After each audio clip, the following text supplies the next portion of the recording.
Hey there, Jordan Sheridan, Status Coup, live. Joined by Tina Desiree Berg, who is still coming to us from a dark cave. Tina, What? yeah, you're still dark. I am probably going to have to hire a full-time technician to deal with your audio, your lighting, and organize you. No, I'm just kidding. Yeah, you're a little dark, but we could see you and hear you, so that's what matters. Colin, is it just me or is she dark?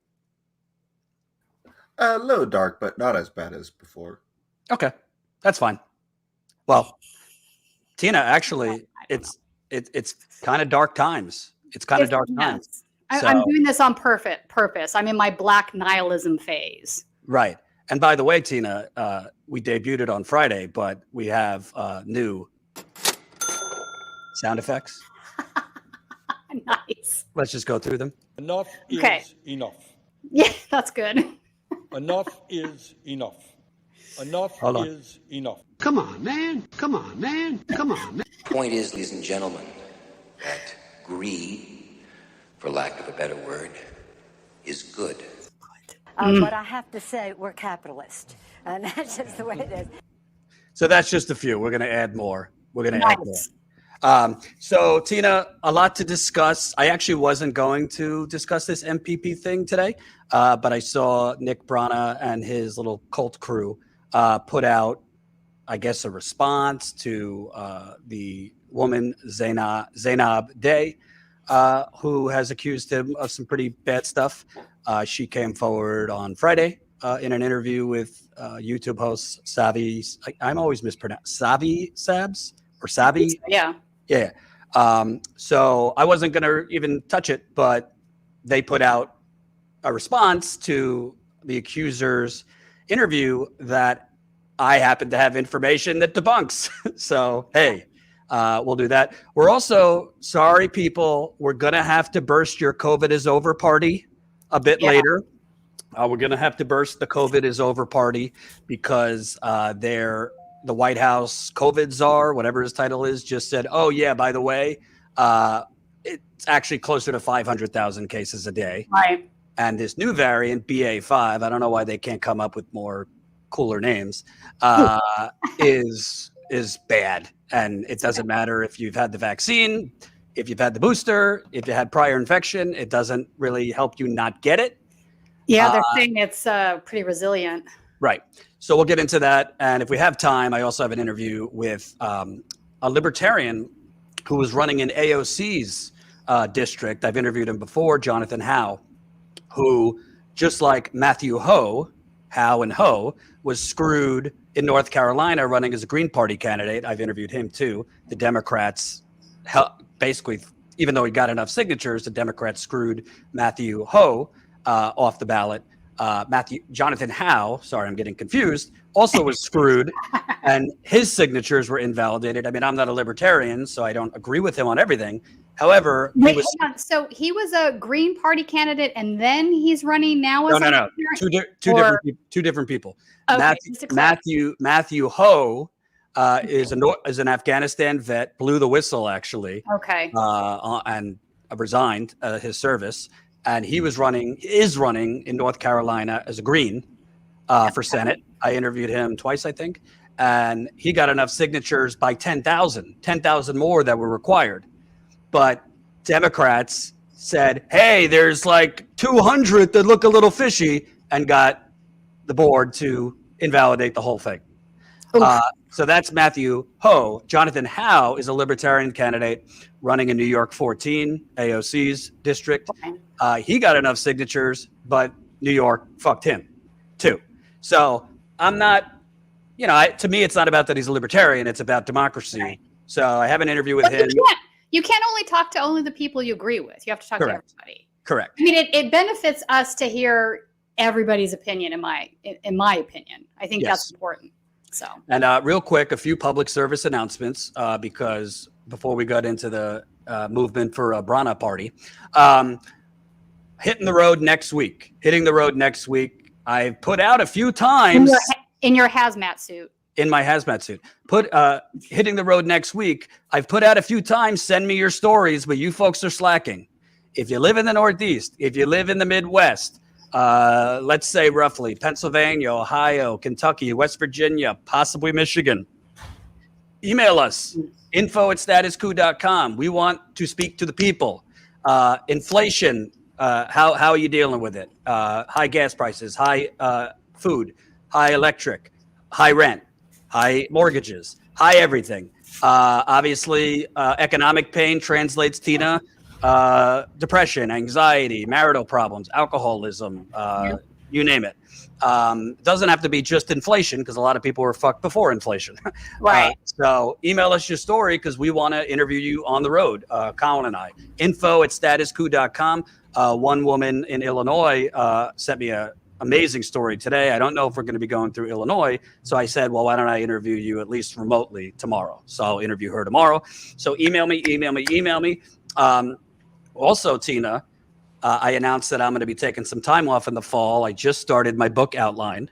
So I could tell the people I have signed you and Ron Placone to a $50 billion contract. To $50 billion. Yes. So Tina and Ron are going to be filling in for me, not every day, but a little bit of the time. Hopefully we could get you in the light by the fall. So that would be great. Anyway, those are the PSAs. Send me your stories. We'd love to interview you. All right, let's move on. So this is a serious topic, so let me switch.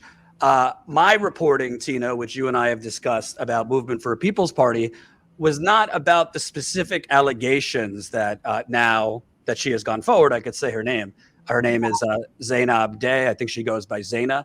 She was executive director for MPP, and she at one point had a consensual relationship with Nick Brana. So my reporting wasn't about the allegations, because I wasn't going to report on specifics if the woman had not gone forward.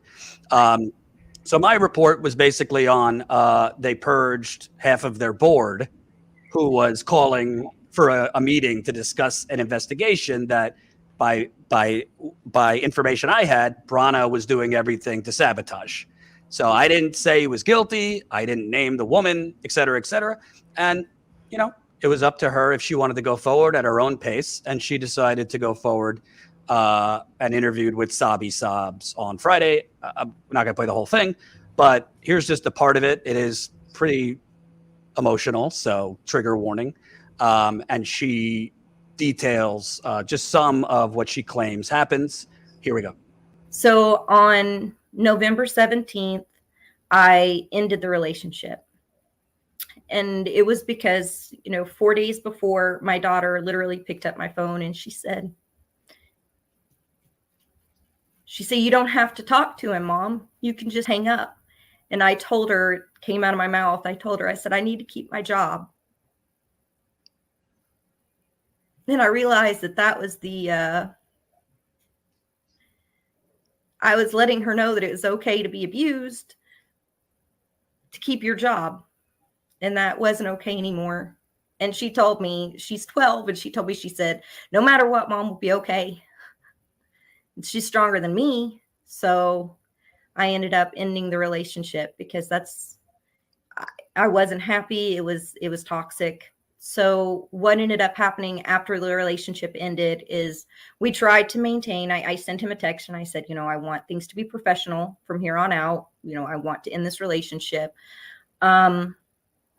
We would get on the phone for work, and there was one night that he asked me, he had said that, he said, do you still touch yourself? Can you get on? He asked me first to get on the Zoom, on the video Zoom. And I told him, I'm not really comfortable getting on video. We can just do this over voice. And he said, I'd like to see your face. And this went on for a couple of hours. So I did finally get on the video. And then he said, do you still touch yourself? If we're friends, we can still be friends with benefits. And I said, no, I'm not comfortable with that. Then there was another time 2 or 3 days later that he asked me to take my computer to my bedroom to have, sexual relations with him digitally. And I told him my daughter's still awake. You know, I'm not comfortable with this. We're not in a relationship anymore. No, I don't want to do this. But this wasn't the first time I had said no. There were many times that I had said, no, I don't want to do this activity, or I don't want to have sex, that he would push for hours sometimes. And in those conversations, when we were still together, he would say things like, in a relationship, it doesn't matter if you don't, you know, if you feel bad, you still compromise for your partner. You still compromise for them. There was a time which I reported to the workplace as well, that he had my car keys. He had the hotel room key. My daughter was up in the bedroom. And I can't get into a lot of details on this for other reasons, but he wouldn't let me go to the room. He wouldn't give me my car keys. And he was saying things like, you know, if you can't compromise, I don't know how you can compromise at work. This went on for 3.5 to 4 hours before he just went ahead and, after I had said no, and I told him no means no, and I said no probably 24 times, he went ahead and did.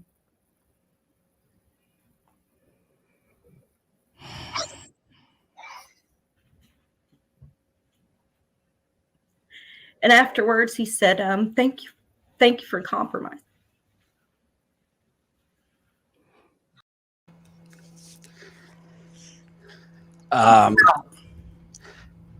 I have something to say, but Tina, what's your reaction to that?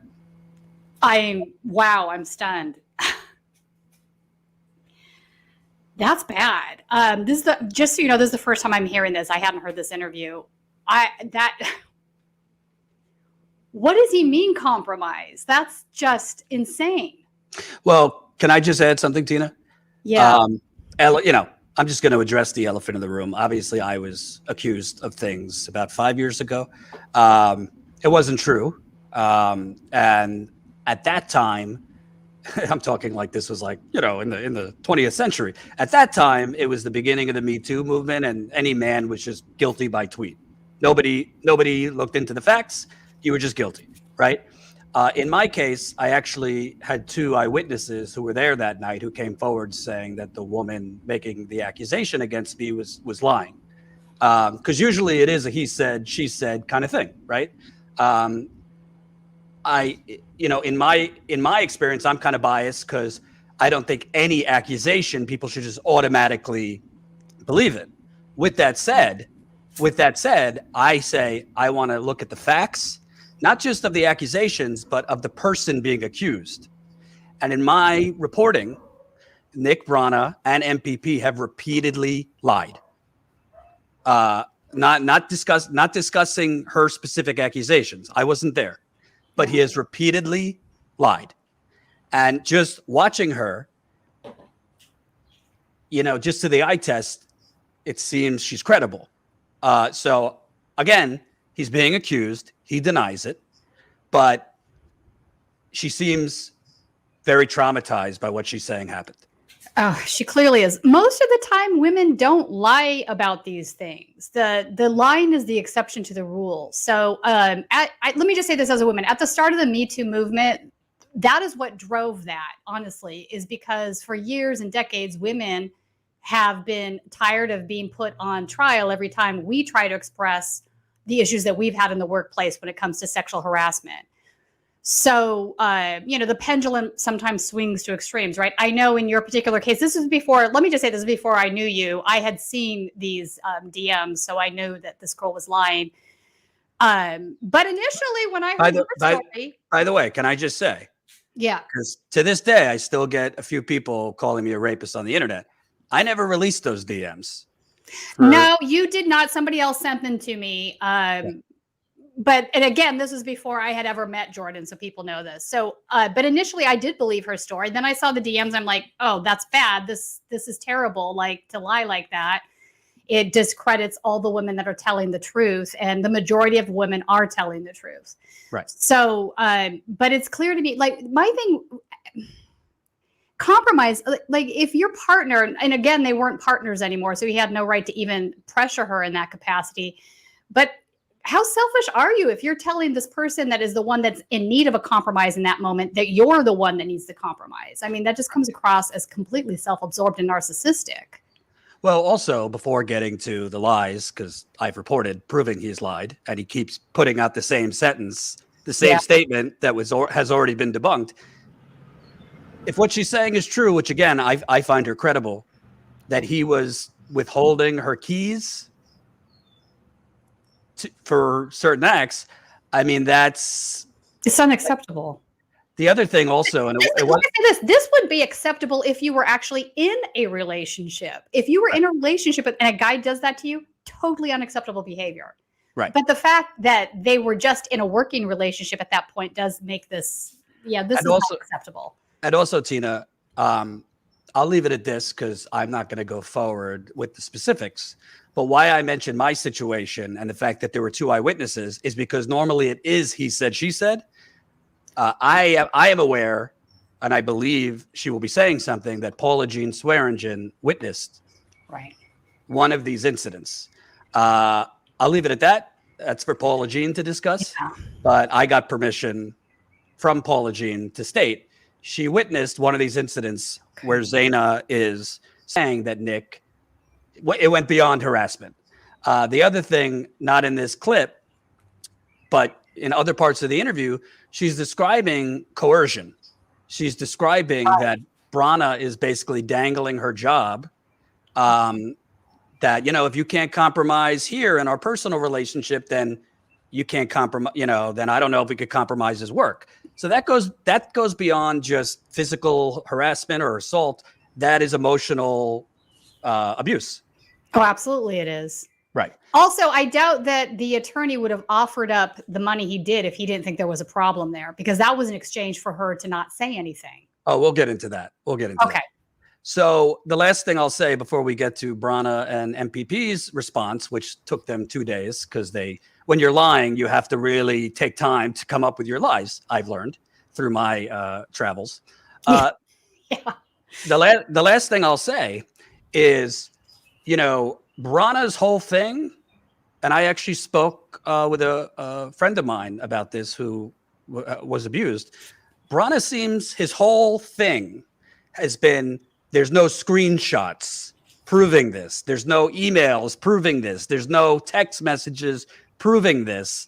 In my experience, not just with sexual harassment or sexual assault, but corruption, criminal acts, economic, government abuse, just because there's no screenshots or I mean, it's not true. Yeah, that's a negative argument. It's ridiculous. Right. He's basically saying we want to assume that this false thing is the true thing, even though there's no evidence saying it's not true. But that's not how this works. Right. It's the opposite that you do. Right. And a lot of these women that came out on the record, they didn't have meticulous text messages or emails. They had eyewitnesses, which again, I just stated. Paula Jean, from what I was just told before I came on air, witnessed one of these things. Of course, Nick could say, well, they're friends.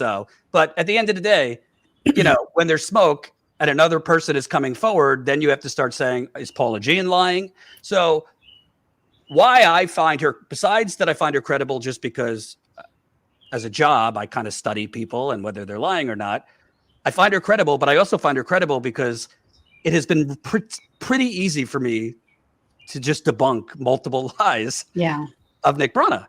Yeah, there's a pattern there. And frankly, Nick Brana has gone on with his pals, Jimmy Dore, Jackson Hinkle, and others who have just allowed him to spew these lies with no pushback. And when he came on with me, all he did was just answer a question by asking his own. So let's get to, and smash the like button. We got 320 people watching. Let's get more. Press the like button. I'll read your super chats at the end. Let me just read the beginning of Nick's, or they did a tweet thread listing claims, right? And in their view, debunking each claim. Colin, if you could put up the first tweet. I'm not going to read all their tweets, but I'll read this one. It's just in my tweet, Colin, my first tweet about it. I just quote tweet their tweet.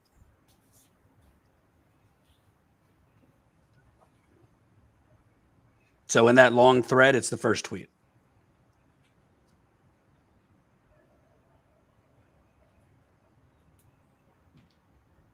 poor Colin. I threw 500 things at him like a half hour before the live stream. Right. So, but basically, Nick is denying all of this then. Yeah. So here we go. Okay. Just Wow. click on the statement in the white box, Colin. So he says, following a mutually consensual relationship that Zeynab Day had initiated, she accused Nick Brana of sexual harassment. The allegations were thoroughly investigated. Wait, hang on. Did he really say that she initiated it? Yes. Like that was a necessary thing for him to state? Wow. Right.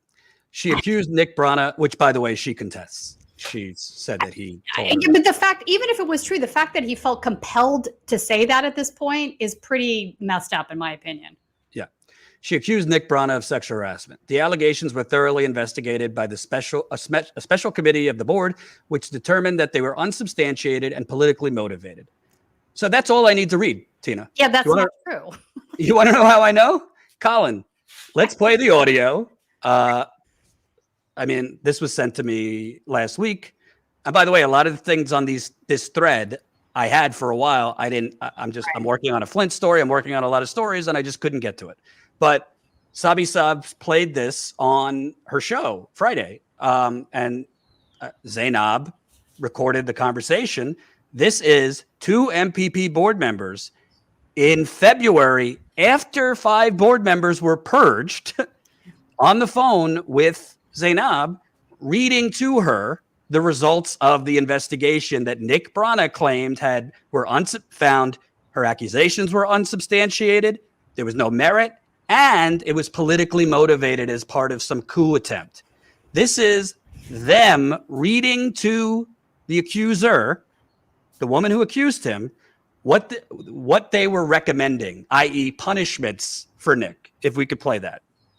Yeah, so what we wanted to do is go over what the recommendations were coming out of the special committee, and so if you don't have any objections, can I report this call? Sure. Okay. Good. Recording in progress. All right, so I just wanted to say personally that I do apologize that all of this has happened, and they're not only for the complaint that you put forth, but everything that has happened here in the last few days as well. So what we want to try to find out is where your heart sits, and provide you with the recommendations that the committee come up with. So I will go ahead and turn it over to David, and perhaps David, you could share what recommendations we have for in regards to Nick, and see what Zeynab thinks about those. Okay, so yeah, let me start it off there. Okay, for the first issue for Nick. Given the fiduciary responsibility to the organization, Nick must report anything that could negatively impact the organization. Yeah. B, that Nick should not serve in a 1-to-1 supervisory capacity for a period of 6 months. He would need to be free of any complaints violating fiduciary duty, non-disclosure, and/or sexual harassment, of course, during that 6-month period, by any contractor, staff, or volunteer. Nick is relieved from direct supervision of the executive director. The executive director shall report directly to the board. So he is definitely not going to be micromanaging you there. Nick is also relieved from attending staff meetings. As executive director, Zeynab will lead staff meetings and provide updates, questions, concerns, etc. to the entire board. And our recommendations for Nick to start immediately. Well, courses within 3 months, but not limited to the following topics: sexual harassment, management courses in how to lead teams, and a mandatory course in risk management for organizations. So that's what we got for him. How do you feel about those? I need a little time to think about that. Is there any way that I don't know, Tina. You've been doing journalism for how much? 25 years? 30 years? Yeah. I've been doing it for about 15. When somebody says, literally says, an investigation found the claims were unsubstantiated, there was no merit, they were politically motivated, and my favorite, it was a Dem op and part of a coup from the Democratic Party. The board members are on tape saying the opposite. Yeah. After they purged 5 board members, and I'm going to read this comment because this is one of the board members they purged, Regina Clark. Those were not the final recommendations. The purge were against these. There was just too much not to go harder. What she means by that, which she told me and some others, they were purged because several of them, after Nick had retaliated against the accuser and other people in the organization, they were calling for him to be removed as interim chair. And guess what? Once they increased the temperature and wanted to remove him, suddenly they're all purged off the board because they're part of a Dem op. But the bottom line is, and even the most cultish MPP sycophants, if this tape was about somebody, I don't know, let's say somebody running the DNC. Oh, they would be furious, yeah. If this tape was from somebody running the DNC, or somebody running the DCCC, or somebody running Justice Democrats, or fill in whatever group they hate. Yeah, they'd be furious, yeah. And they heard on tape, unless they're saying it's made up and it's doctored. Yeah. The board members, by the way, these are board members that Nick put forward as backing up his bullshit. These are board members, one of whom went on a show, I don't know if it was Jimmy or Jackson, backing up his bullshit when she's on tape reading the punishments for Nick. So these people are liars. This is a lie. Yeah. The audio is right. The audio is right there. I don't know what else why would they be reading? Why would they have come to a conclusion of punishments if this was a coup? There was nothing there. Yeah, it doesn't make any sense. It's absurd. And it goes to, because people might say, well, Jordan, who cares? They're a joke. Well, because right now people are looking for a direction in the progressive movement. Right now people are looking, where do we go on the left? Is it MPP? Is it Green Party? Is it fuck it all? Let's just do direct action. Is it let's continue trying to elect progressives within the Democratic Party? I don't care. That's whatever people want to do. But journalistically, if somebody is running an organization claiming that they are like a people's party and this stuff is going on, and by the way, is now pushing president like Jimmy Dore 2024, if people want that, Godspeed. And if Jimmy decides to do that, more power to him. But like people need to know that the organization pushing that has somebody at the top repeatedly lying. Right. And who's accused, I think, credibly, of sexual impropriety. And that's the point. And you can't call yourself an opposite, Tina, to the Democratic Party corruption if you're purging board members, if you're lying about it, if you're retaliating, anything else. Yeah, no, I agree with you. It's sheer hypocrisy. They wouldn't accept this from the DNC, so why should they accept it from MPP? It makes zero sense. Either you have principles or you don't. And that's, by the way, that's before even getting to the point that Nick Brana sold donors. We were going to have candidates in 2020. Which didn't happen, yeah. Nick Brana sold donors that we were going to have candidates in 2022. And now after people have happened. And now people, my sources say people have donated hundreds of thousands of dollars to this organization. Now their grand plan is running Jimmy Dore for president. And I'm not trying to get into a thing with Jimmy. Yeah. People know what I think. But you sold people on a real third party, and your candidate is a self-described pothead jagoff comedian who has no political experience. So, anyway, but that's just the tip of the iceberg. Let's go down the list. So I just debunked that he's continuing, and I would tell him and his lawyer, you got to get more creative. You can't keep putting out the same statement when there is audio disproving it. Right. But let's keep going down. So those punishments, I'm just reading from my thread, those punishments were read to Brana's accuser, Zeynab Day, by 2 MPP board members. Brana claims backs up this story. Brana losing supervisory privileges, him having to take sexual harassment training, as well as anger management, I believe. and being barred from attending staff meetings. Right. Brana put out an email in his little thread today claiming this was debunking things. Brana put out an email from MPP board member and one of the members of the investigative committee. His name was David Mizell. Mizell, I guess, wrote other board members about, quote, the illegal operations of the MPP board. They said the partial board because that was removing Nick and Rod. They basically set up a partial board, Tina, because obviously if the board is discussing accusations against Nick and his father cannot be in those discussions. It would be, a conflict. So it's interesting that Nick put forward, Tina, this guy as somehow backing up, quote unquote, there was funny stuff going on. Because I just happened to have an email. Would you look at that? Let's continue, Colin. Oh, it's too easy. It is too easy, actually. I just don't understand why, here's my thing. Nick, just apologize, mea culpa, the whole 9 yards and move forward. I just don't understand why. Why do you have to interrupt my fun? Oh, sorry. No, I'm kidding. All right, let's read this. What Brana and MPP, I put MPP because whatever cultists are left are going along with this bullshit.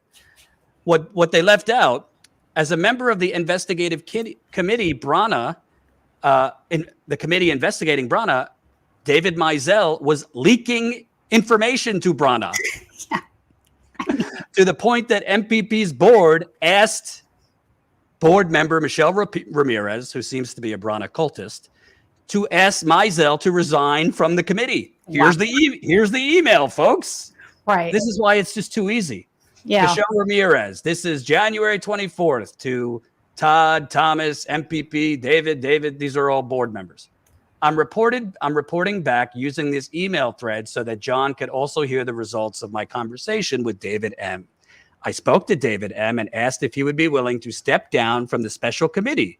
He said that he does not want to step down. He gave several reasons regarding how much time he's put into the investigation and familiarity with the statements and testimony, blah, blah, blah, blah, blah. Would it be possible to add one or two members to the committee instead? That's an idea that I wondered if it might help address concerns. So, Tina, number one, why this is important, Nick had his little friend on the committee investigating, leaking him back information to the point that even people that went on shows backing Nick up, I don't know why they're doing that. Yeah. Are asking him to resign. So it really, how much of a credible, real investigation was this? If Not Nick, very. But the second thing is, and this gets kind of technical, but it's important. So they originally had three board members that were put on this separate committee investigating, right? And then it was expanded to 4. And Nick said, oh, it was expanded to 4 because the people trying to purge him weren't happy with the results that he claimed. The results were they found that this was just politically motivated. So they pushed to add a 4th. In that email right there is Michelle Ramirez, a Brana loyalist. I think she went on with Brana on Jackson Hinkle's show. Okay. Which, by the way, I think Jackson Hinkle is a propagandist, but I'm against YouTube censoring him. I guess he just got demonetized. On principle, I'm against that, even though I think he has gone further than Rush RT in Russian propaganda. But that's neither here or there. He shouldn't be taken off YouTube. Anyway, Nick said to me, oh no, the reason they added a 4th member to this committee, Tina, was because the people that were part of this evil cabal to get rid of Nick, they weren't happy that there was nothing found, so they wanted to add a 4th so that they could add one of the people part of the cabal. Right there is Michelle Ramirez bringing up, can we add a 4th person? She was not purged. She's still at MPP. Right. So it's just lie after lie after lie. That's quite the contortion. But it's like Bill Clinton, right? You get caught with Monica and you keep coming out. And then finally, he's not president. Brana's not president, even though he would like to be. No, same sort of pattern of behavior where you're just like, stop, I mean, crazy. Right, like, just come out. Like he could come out. He could come out and just say, listen, I misread signals. Right. I fucked up. I apologize. I would never want to do that. take whatever consequences come with it. Maybe you have to step down or whatever. But when you're today putting on a statement, it's great. It's crazy. It was unsubstantiated when there's audio where they are reading the punishments. Then this hasn't been out yet. One of the people he's putting forward is like, hey, these are my witnesses here, was asked to resign because he was leaking you. He was like your little mole. He's like your mole. Exactly. I mean, literally teenagers. Wait, he's not only your mole, but your other person that's like in your corner and like rooting for you is saying that this is unacceptable. He's a mole. Like, this is just, it's ridiculous. And she brought up, we need to add a fourth person. Right. Not like the members. Yeah. Right. Right. It's just a lie. I just don't understand. Wow.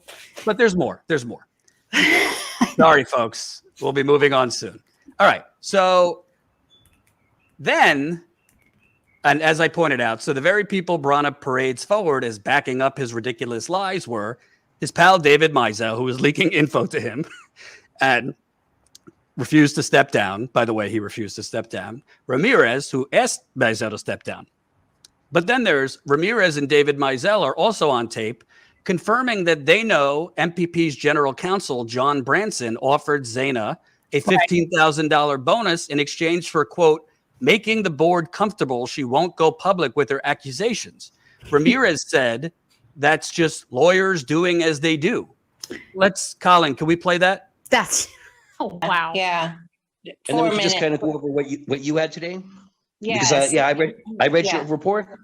Yeah, thanks. Yeah. Wow. That Go ahead. Do you have any indication that that what was discussed in your clarification statement, that there was a predetermined process? No, that's what I'm trying to find out right now. I put in a call to Michelle. Right. I basically asked her, I said, if the... Colin, do you have the one with the subtitles that you put in? It's about the $15,000 bonus. Yeah, it's hard to hear the audio on that. The subtitles are good. If you don't, I could find it. I do. Give me 1 second. I don't know where it is. In fairness to Colin, I sent him like 30 requests 20 minutes before the live stream. Right. So. And to be clear, if that's what lawyers just do, they only do that if they think there's a problem and they want to silence somebody. I mean, that's part of the deal. If there was no smoking gun, why silence the individual with any money at all? I mean, I do know that okay. You know, I had a call with him 2 weeks ago to renew my contract and give me a $15,000 sign-on bonus if I was to sign something. Basically, you know, saying that I would never report or whistleblow or talk about the board comfortable. To me, that is language that's unethical, and that is language that is used to oppress women's voices, and that is language that is used unethically by organizations. You know, Fox News, Harvey Weinstein. You know, this is very classic stuff that happens. I don't know if that came from the board or where it came from, but it did. He did offer that to me, and I told him unequivocally no. So I can't say if it's that, then I will not take additional money in order to do that kind of thing. I don't believe in that. That goes against my moral. That was not something that came from us. That was we did speak to counsel about that, and my understanding that what the intention there or what was said was that it would be whether or not you were to sign something or something like that. But that was not. That was, I think, lawyers doing as they do, trying to get different scenarios and different options, different ideas. But no, that's not what we're saying. All right. Yeah, lawyers just doing what they do, different options. Right. Lawyers just randomly offer money for no reason. Come on now. So let me read Branson's statement, because this is funny too. Sorry if I'm having too much fun here, but so Branson, hold on. Colin, do you have this one? It's in my thread. Statement from General Counsel John Branson. All right. So in a conversation I had with Zeynab Day in February of this year that she has recently spoken out about, she claims that I offered to help procure a contract and sign-on bonus for her in exchange for keeping quiet. That is absolutely false. I did discuss a possible contract and sign-on bonus with her, but never placed any conditions on it. In fact, I expressly stated she may not need to sign any release or other agreement. Nor did Miss Day object to the idea of a contract or bonus as she claims. Furthermore, I made the suggestion about a contract and sign-on bonus to Miss Day on my own initiative without any authorization from the board. Yeah, okay. So, Tina, you're a journalist of 30 years, right? My ears are deceiving me, I think. I mean, what? Tina, how long you been a journalist? I'm old, a long time. Okay. I've been going about 15 years. So, okay, let's just say, Tina, let's just say for argument's sake that he didn't say what Zeynab accused him of saying, which was, hey, we'll give you this sign-on bonus if you make the board comfortable, you're not going to be a problem, right? i.e. a payoff. Let's just say for argument's sake, he didn't. If Nick Brana is telling the truth, and this investigation found that Zeynab Day is a political operative from the Democratic Party, and her claims were found to be unsubstantiated, it was found to have no merit. It was found that in his original statement, he alluded to that these board members that were removed were working with the accuser to remove him. It was kind of part of a cabal here. Right. And that there was no merit. They were politically motivated. Why would you be offering her a contract? Why would you be offering her a bonus? Exactly. You wouldn't be. It just doesn't make any sense. Why would, and I apologize, we don't have it, but Sabi played it. Why would that lawyer who's lying in that statement, in my opinion, he's lying. Yeah, he's totally lying. Why would he have left a voicemail to Zeynab during the investigation, which Nick claims they found she was lying?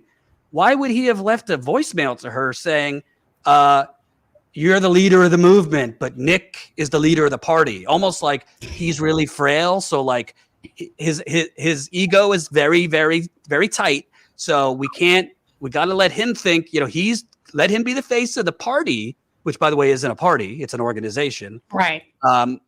And you're the leader of the movement. Why, if Zeynab Day was just this liar who was trying to take him down? And by the way, false accusations of this nature, it would be bad. She should be criticized if they were false. But I agree. In what organization in their right mind would offer somebody like that a contract, $15,000 of donor money? Right. Donors donate. It's all donor money. Yeah, they wouldn't do it. It wouldn't happen. Joseph says it best. I always offer $15,000 to those who falsely accuse me of sexual harassment. I don't know what. And by the way, because I've just through my Flint reporting, I've seen competent lawyers. Right. During an internal investigation of sexual harassment, there's no reason that MPP's lawyer should have been on the phone. Yeah, I agree with you. It wouldn't happen. A competent lawyer would not be on the phone with the accuser. Maybe he, from what I was told, he was consulting with the board about the investigation. But why is he leaving the accuser voicemails? Why is he? It just makes no sense. And it defies logic to those holdout MPPers. And by the way, I don't care if you support MPP. My goal is not to burn down MPP. It would be great if we had a third party. My goal is to expose lies. So this guy is lying. Frankly, his pal Jimmy Dore had him on and gave him, a pillow party. He did not challenge any of these lies because Jimmy doesn't actually do any research ever. And they're pals. So he gave his pal a softball. Jackson Hinkle, who was, by the way, said reprehensible thing about women. Google it. The things that Jackson Hinkle has said about women, had him on to push this bullshit. And at the end of the day, to me, people can watch Sabi's interview with Zeynab and they could determine if she's credible. But one thing that I believe we have shown here, Nick Brana is not credible. He's not telling the truth. They did plan to punish him, but those punishments never went into effect because him and his daddy, who, by the way, controls the money of the company, which is also kind of funky. How would people think if my dad ran the finances of Status Coup? They engineered a purge. And by the way, as I've reported before, Tina, remember, they brought out somebody who wasn't even on the board anymore, who had resigned from the board. Yeah, that's right. They brought out somebody who wasn't even on the board anymore, right, to give the final vote to remove these purge board members. So it's just sheer comedy, absurd. And honestly, believe it or not, I wasn't even planning on covering this today. But Nick and MPP put out this preposterous statement that is so easy. I'm just asking to the cultists out there who are watching this, what is your answer to the fact that he says these accusations were with no merit? They were politically motivated, but his board members who went forward backing him up are on tape reading off to Zeynab what the punishments for Nick would be. Were they just doing that for fun? We're not talking like, oh, he'd have to write a written apology.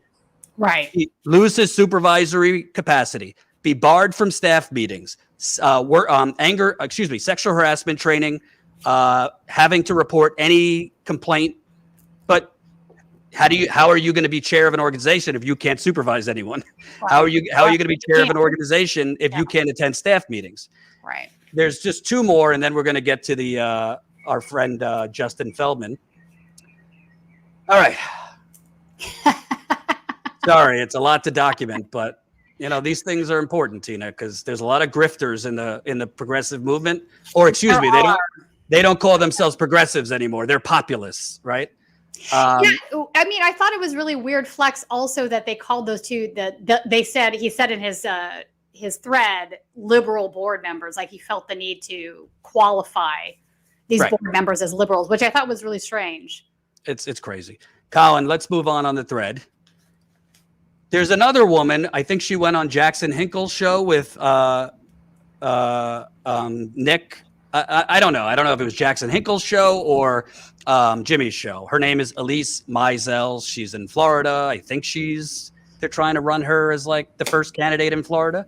I reached out to her for comment a while back. She never responded. None of these people seem to respond to comment. I wonder why. But because they're smarter than their attorney. So, Colin, if we have the one where Elise, I have a document where Elise wrote her own personal recommendations of punishment. So this is somebody who went on with Nick to one of these shows, backing his bullshit lies up that they didn't find anything, this and that. Here is her own document. She wrote on December 24th, 2021. This is, I believe, a week and a half after the investigation. Okay, so pretty early on. Colin, can you click? No, go down. Not this tweet, the one under it. Here is Mizell's own words from December 24, 2021, punishments for Brana based on the initial week of the investigation. Let me just read it, and you tell me if they found nothing. Right. Okay? Nick put his wants over the organization. She underlined that. He jeopardized the health, functionality, and future of the organization without regard to possible ramifications to each board member or the organization. For someone who considers themselves a professional and leader of the organization, this behavior was unacceptable and warrants a bold reprimand. Wow. Sounds like a political coup, right? Yeah. Despite the allegations made by, and we blacked it out because she hadn't gone forward at the time, Zeynab, most board members have witnessed some of the unacceptable interactions within the workplace by Nick as he relates with volunteers and board members. The behavior is unacceptable and warrants anger management, interpersonal discovery, and workplace supervisory training to be paid for personally. Given the allegations made by Zeynab, which all staff are now privy to, despite the validity of those accusations, in addition to the above, Nick should no longer serve in a supervisory capacity for a period of 6 months and only be considered for returning to such a capacity after completing the above counseling. In the meantime, he would continue in his role as interim chair she all caps that, working on behalf of the National Organizing Committee. So this is another one of the people that Nick claims back him up, saying he should have a bold reprimand. If they thought he did nothing wrong and this girl was just yeah, exactly. It doesn't make sense. No, none of it makes sense. Only to the most hardcore cultists who have blinders on. So finally, many cultists out there. It's not just with MPP. There's just cultists everywhere. Why do people get so dug in on defense of actions that are completely inappropriate if it's their team doing it? Maybe we should all be devoted to our principles, and those supersede any sort of team sports we agree, whether it's political or otherwise. It just blows my mind that this is a regular occurrence that we see, because it's not just MPP, Democrat Party, Republicans. Clearly. Oh, come on! You criticize Glenn Greenwald, Jimmy Dore, any of these people. I mean, it could be Trump, right? It could be like if I shot someone in Fifth Avenue, they wouldn't care. These people. Oh, you're taking them out. Everything is out of context, right? Everything is out of context. That's what people say. If you dare criticize their hero YouTubers or journalists, where they can't say, oh, maybe on this thing they were wrong. Right. Or maybe on this thing, we don't like that. It doesn't mean you have to cancel them. I mean, on the flip side, every now people I don't like say or do something that's good. Like that happens too. So Correct. I would just encourage people to become more devoted to the ideas of having principles versus having heroes, because including us. Yes, 100%. I'm a human being. I fuck up for sure. Like we all do. That's the point, right? We're fallible. But I just don't understand why when something is really clearly and obviously wrong, you would choose to defend it. Whereas if it was somebody else doing it, you'd be like, no, taking the gloves off, I'm going at you. It's like Tina. Could you imagine for a second if this was a few years ago and we were doing this show and replace Nick Brana with Tom Perez? Oh, yeah. Do you think the people defending Nick Brana right now would be saying like, oh, no, no, of course. They would have 20 tweet long threads about it. No, yeah, that's my point. But, here's the thing where we're at, though. I think a lot of these folks are just anti-establishment, and it's not more to anything more than that. And I think if you're anti-establishment just for the sake of that, that's not a political theory, right? That's you're at some point going to end up supporting something untenable like this because of that. And my favorite, if it allows them to get really angry at the Democratic Party, they're all for it, even though they might be supporting an actual fascist in doing so. It just doesn't make sense. Also, the funny thing is to like the hardcore Brana MPP cultists or just other people out there who they don't want, you could play the audio, you could show the screenshots, it doesn't matter. They're like, oh, you're just a Dem operative. Wait a minute. So I'm a Dem operative? Do you think Nick Brana and MPP is a threat to the Democratic Party? They're not. I mean, this organization is a threat to the lemonade stand, much less the Democratic Party? No, it's become ridiculous. It's become ridiculous. Like we can criticize the Democratic Party all day long, which we do. I mean, I have lots of beefs, and if we have time, I'd like to talk about Biden and his latest polling, actually. But it doesn't matter if there's one thing that doesn't feel right to them, no matter whether it's based in having principle. Again, maybe sexual harassment is just wrong, and no matter who does it, it's wrong. Maybe that should be the point of view. But they just become detached from that because they want to be angry at something that somebody that deceived them, i.e. the Democratic Party. And I get the Democratic Party absolutely did deceive you. They did engage in all kinds of really false machinations, not just once, not just twice, but repeatedly. This is all true. Yes, I understand where that anger is coming from. But at the same time, that doesn't mean we abandon our principles. Right. And let me just read one more because I want to get to Justin Feldman. Yeah, sorry, Justin. Oh my God, is he waiting for us? It's like 3. Yeah, so I have to apologize to him. So one more thing, if I haven't provided you enough evidence, so David Mizell, who, as I've reported, was asked to resign from the investigative committee because he was leaking information to his pal Nick Brana. He, in a Slack, which I have the comment, in a Slack message, he writes, the recommendations, meaning the punishments for Nick, were taken under serious consideration and in no way gave Nick a free pass. Again, in no way gave Nick a free pass. To the contrary, John, the lawyer, softened the clause about one-on-one supervision, meaning they came up with something more punitive and punishing in terms of him not having one-on-one supervision. And the lawyer, who seems to be the personal lawyer from Brana at this point, softened it. Colin, if you could put it back up.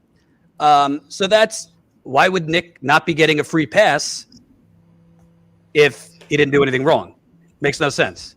Though the individual who claimed to me that there was a coup was not Nick, I cannot be certain that this opinion did not come from Nick himself, of course.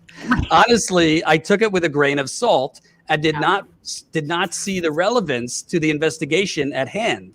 In hindsight, I should have disclosed that, but I had serious doubts and no tangible evidence. Still, I apologize for that. This guy, who Nick said was one of the people who could back up that there was a coup attempt, is literally saying in writing, in Slack, there's no tangible evidence. What else do you need? Every person that Nick Brana has put forward as being his proof has said the opposite. Yeah. Has said the opposite. And of course, Jimmy Dore doesn't want to show that. Jackson Dinkle doesn't want to show that. None of these people want to show that because it's his pal. And they're all whatever, grifting off of what you said, being anti-establishment. You could be anti-establishment. I don't really give a fuck if you vote for the Democratic Party, but don't follow people into a dark cave bringing you nowhere. Exactly. If you want to be third party, there's the Green Party, which has ballot access. Shama Sawant's doing socialist alternative. There's a whole lot of other options. Yeah, there are. So at the end of the day, David Mizell, as I showed you, was asked to resign from the investigative committee because he was Nick Brana's boy and he was sent leaking information to Nick Brana. He said Nick wasn't getting a free pass. He said, I can't be certain that Nick wasn't the one pushing this coup stuff. Colin, could you put that back up? Because there was one last sentence. At no time did I deny that further actions by Nick did not constitute retaliation. I had also said publicly on the meeting in question by Zeynab that Nick was out of line. I formally communicated this to Zeynab and apologized that this investigation was not concluded, and we filed her complaint. That's interesting because Nick said it was concluded in January. So the bottom line is we have meticulously, and read my Twitter thread if you need more evidence, on whether Zeynab's accusations are true. I wasn't there. I watched her interview. It seems credible to me, but that is for you to decide on the specifics. And like I said, Paula Jean Swearingen backs up one instance where she says she walked in on it. So Paula Jean, from what I was told, is going to publicly say that. But putting aside, because again, I wasn't there, I think she's credible. You think she's credible. But the bottom line is, I have meticulously laid out that this guy is lying. His 5 people left in MPP are lying. And lastly, my favorite, his whole thing is, well, I have a text message where Zeynab said that you offered her a partnership at Status Coup. So you have no credibility. Almost like we're a law firm and I made her I offered her a partner. So let me state this and then we're moving on. I met Zeynab in 2018. We were on the ground in West Virginia for Paula Jean Swearingen's original primary for Senate. Her, we hoped, victory night party. She lost. We were there. Zeynab was there, I believe, for Brand New Congress. Zeynab was friends with Jen Dyes, who was a co-founder of Status Coup, isn't here anymore. But Zeynab and her were friends, and Jen introduced me to her. So we talked. I thought it was impressive what she did with Brand New Congress. And I said, oh, well, if Brand New Congress doesn't work out for you, we're new. Right. We had just launched, and we're looking for, maybe I use the term partners. I don't know. We're looking for freelancers to write articles for us, do video. I didn't exactly offer her like 95% of the company. I said, and by the way, Jen and I had those conversations with you, with other people. Right. We're looking for partners or freelancers or whatever. Not like, hey, you want to own half the company? Right. So this is what people generally do, Tina, when they're lying. they change the subject, or they try to attack the messenger. I've met Zeynab twice. I don't dislike her, but we're not like BFF. I've never like hung out with her outside of a political event. The second time I met her was at MPP's protest outside AOC's office. Right. Where she gave one hell of a barn burner of a speech, much better than Brana. Sorry to tell you, Brana. So I met her twice. She's not a partner of Status Coup. She had journalism experience. So I said, hey, if this doesn't work out, maybe, you know how many conversations I've had with people over the last 4 years? A lot. And then I realized I can't hire them because I can't offer them because we don't have the money. So there's no conflict. It is what it is. Brana's lying. If people want to continue with his lies, Godspeed. I'm sure he'll do his little circuit, going on Jimmy, going on Jackson, going wherever they'll give him maybe not. I don't know. Maybe not. I'd be he will. surprised. And Jimmy will 100% back him up because Jimmy doesn't care about facts. And Jimmy, anything with an accusation is just, this is what the Dem Party does. Well, she was working for an organization that was trying to run progressives in the Democratic Party. It's not like a crime last time I checked to at one point have been registered as a Democrat. So anyway, people can believe what they believe. Yeah. People can believe what they believe. I've just outlined they're lying. They lied repeatedly.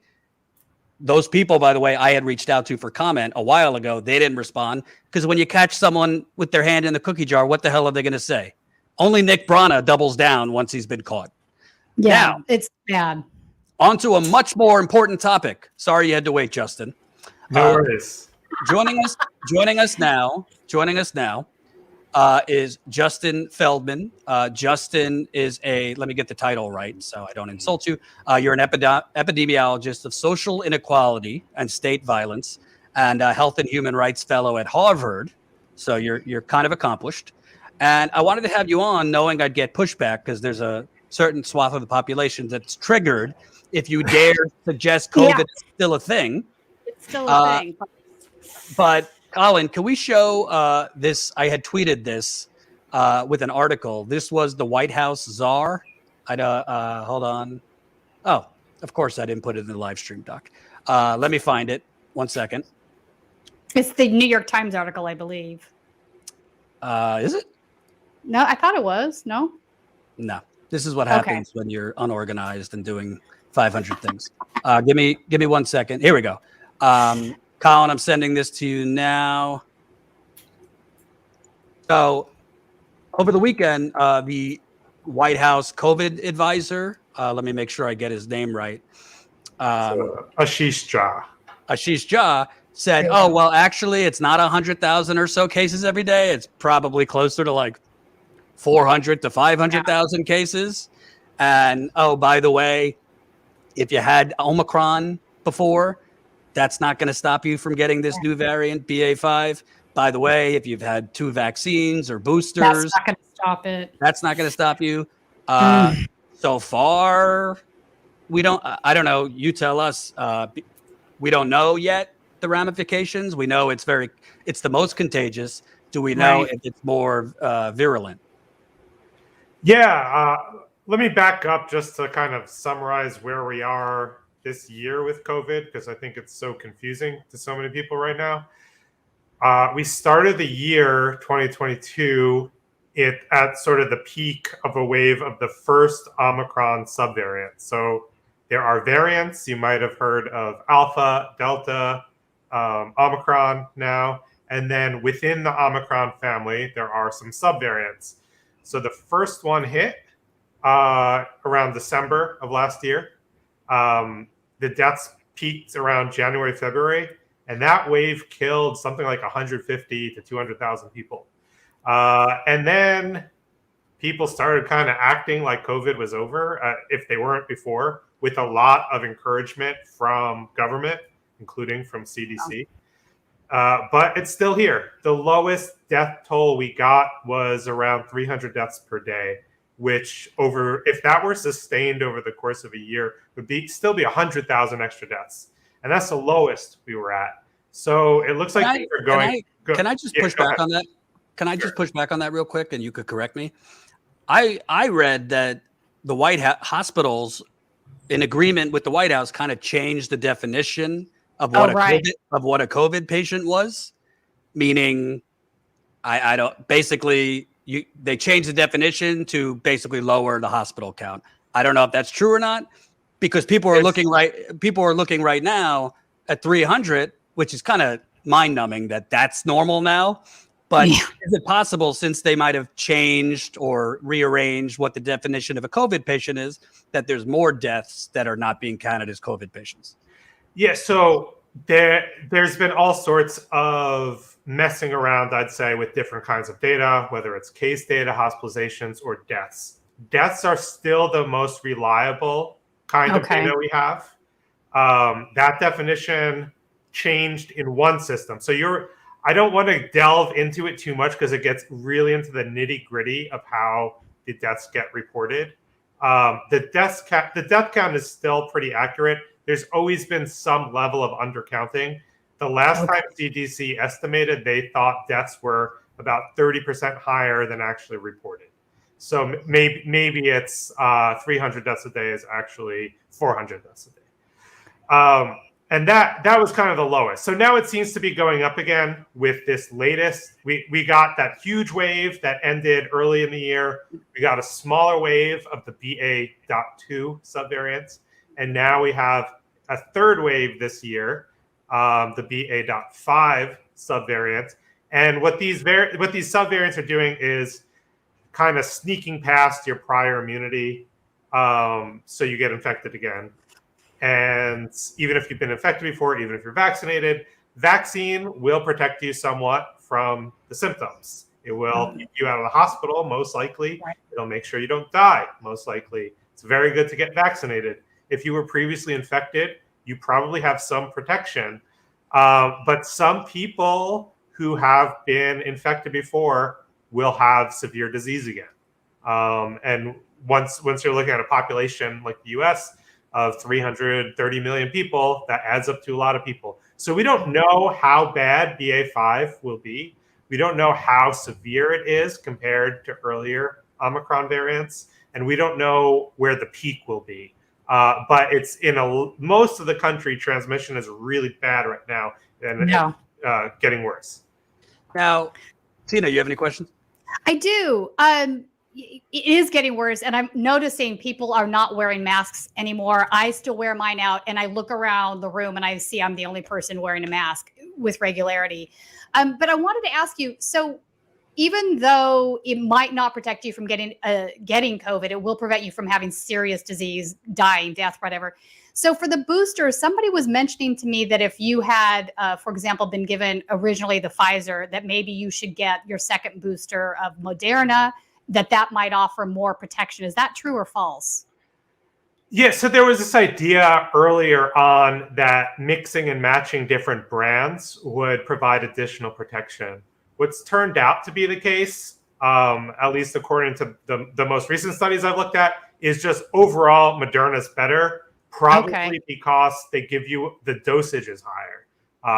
So it provides stronger protection. So I would, if you're out there and you're not up to date, which usually means you haven't received a first booster, though it depends on your age and whether you're immunocompromised. If you're not up to date, go get a booster. I would try to get the Moderna, but the Pfizer one's pretty good too. It provides some protection against infection. It's just not perfect. Right. It provides better protection against severe disease and hospitalization and death. Okay. Well, what I don't know, just common sense for a second. Forget COVID for a second. Most people would not think it's a good thing to get the flu 3 times a year, right? Right. Like, that's not a good thing to continually getting reinfected with something that maybe it won't kill you, but it's going to really like be a domino effect. It's going to long-term fuck up your system, maybe create a mass disability event. Can you kind of touch too, because there's obviously been a lot of misinformation about COVID, a lot of culture war being tossed into it. Yeah. Can you kind of talk to this continual reinfection, getting reinfected 2, 3, 4 times, even if people aren't being hospitalized with it? I'm reading all sorts of things about the damage on the brain, the different systems. Can you touch on that? So we're still learning a lot about things like long COVID, the effects of reinfection. I'm looking at the data and I'm seeing that natural cause deaths, so deaths due to all diseases, everything but injuries, is very high in the US right now. My guess is that a lot of people had bad COVID. Maybe they were hospitalized, maybe they weren't, but it exacerbated underlying health issues and it's causing just a lot of death. And it's not necessarily being counted as COVID because it's not part of the acute phase of the disease. And for people who are medically vulnerable, including people who are made more vulnerable from their previous infection, another infection is not going to be good for them. We're in a pretty unsustainable place right now where just the death count, including the non-COVID deaths, are just going up and up. And we've lost basically something like 15 or 20 years of progress on life expectancy in the U.S. over the course of the last couple of years. Something really needs to be done. What's being done is that institutions and government are trying to say this is normal. Don't panic. Don't worry. Don't suggesting in various ways not to wear a mask, or you don't really have to wear a mask. I'm wearing a mask. I don't want to get infected. But can I, like, bigger picture, what I find really infuriating about it is, you know, at the end of the day, people are criticizing Biden for a lot of things. And I mean, we could go on for 3 hours with the various things, but we're going to continue to have BA5 to BA 2000 because Biden is not, I don't even know at this point if it's too late.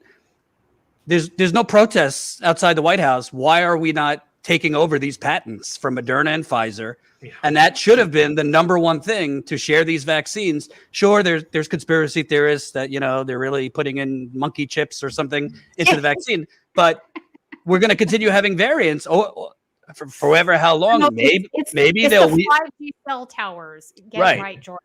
Maybe they'll become less contagious, I don't know, but who knows? Right now, they seem to be getting more contagious. There was also like a mixture of Delta and Omicron.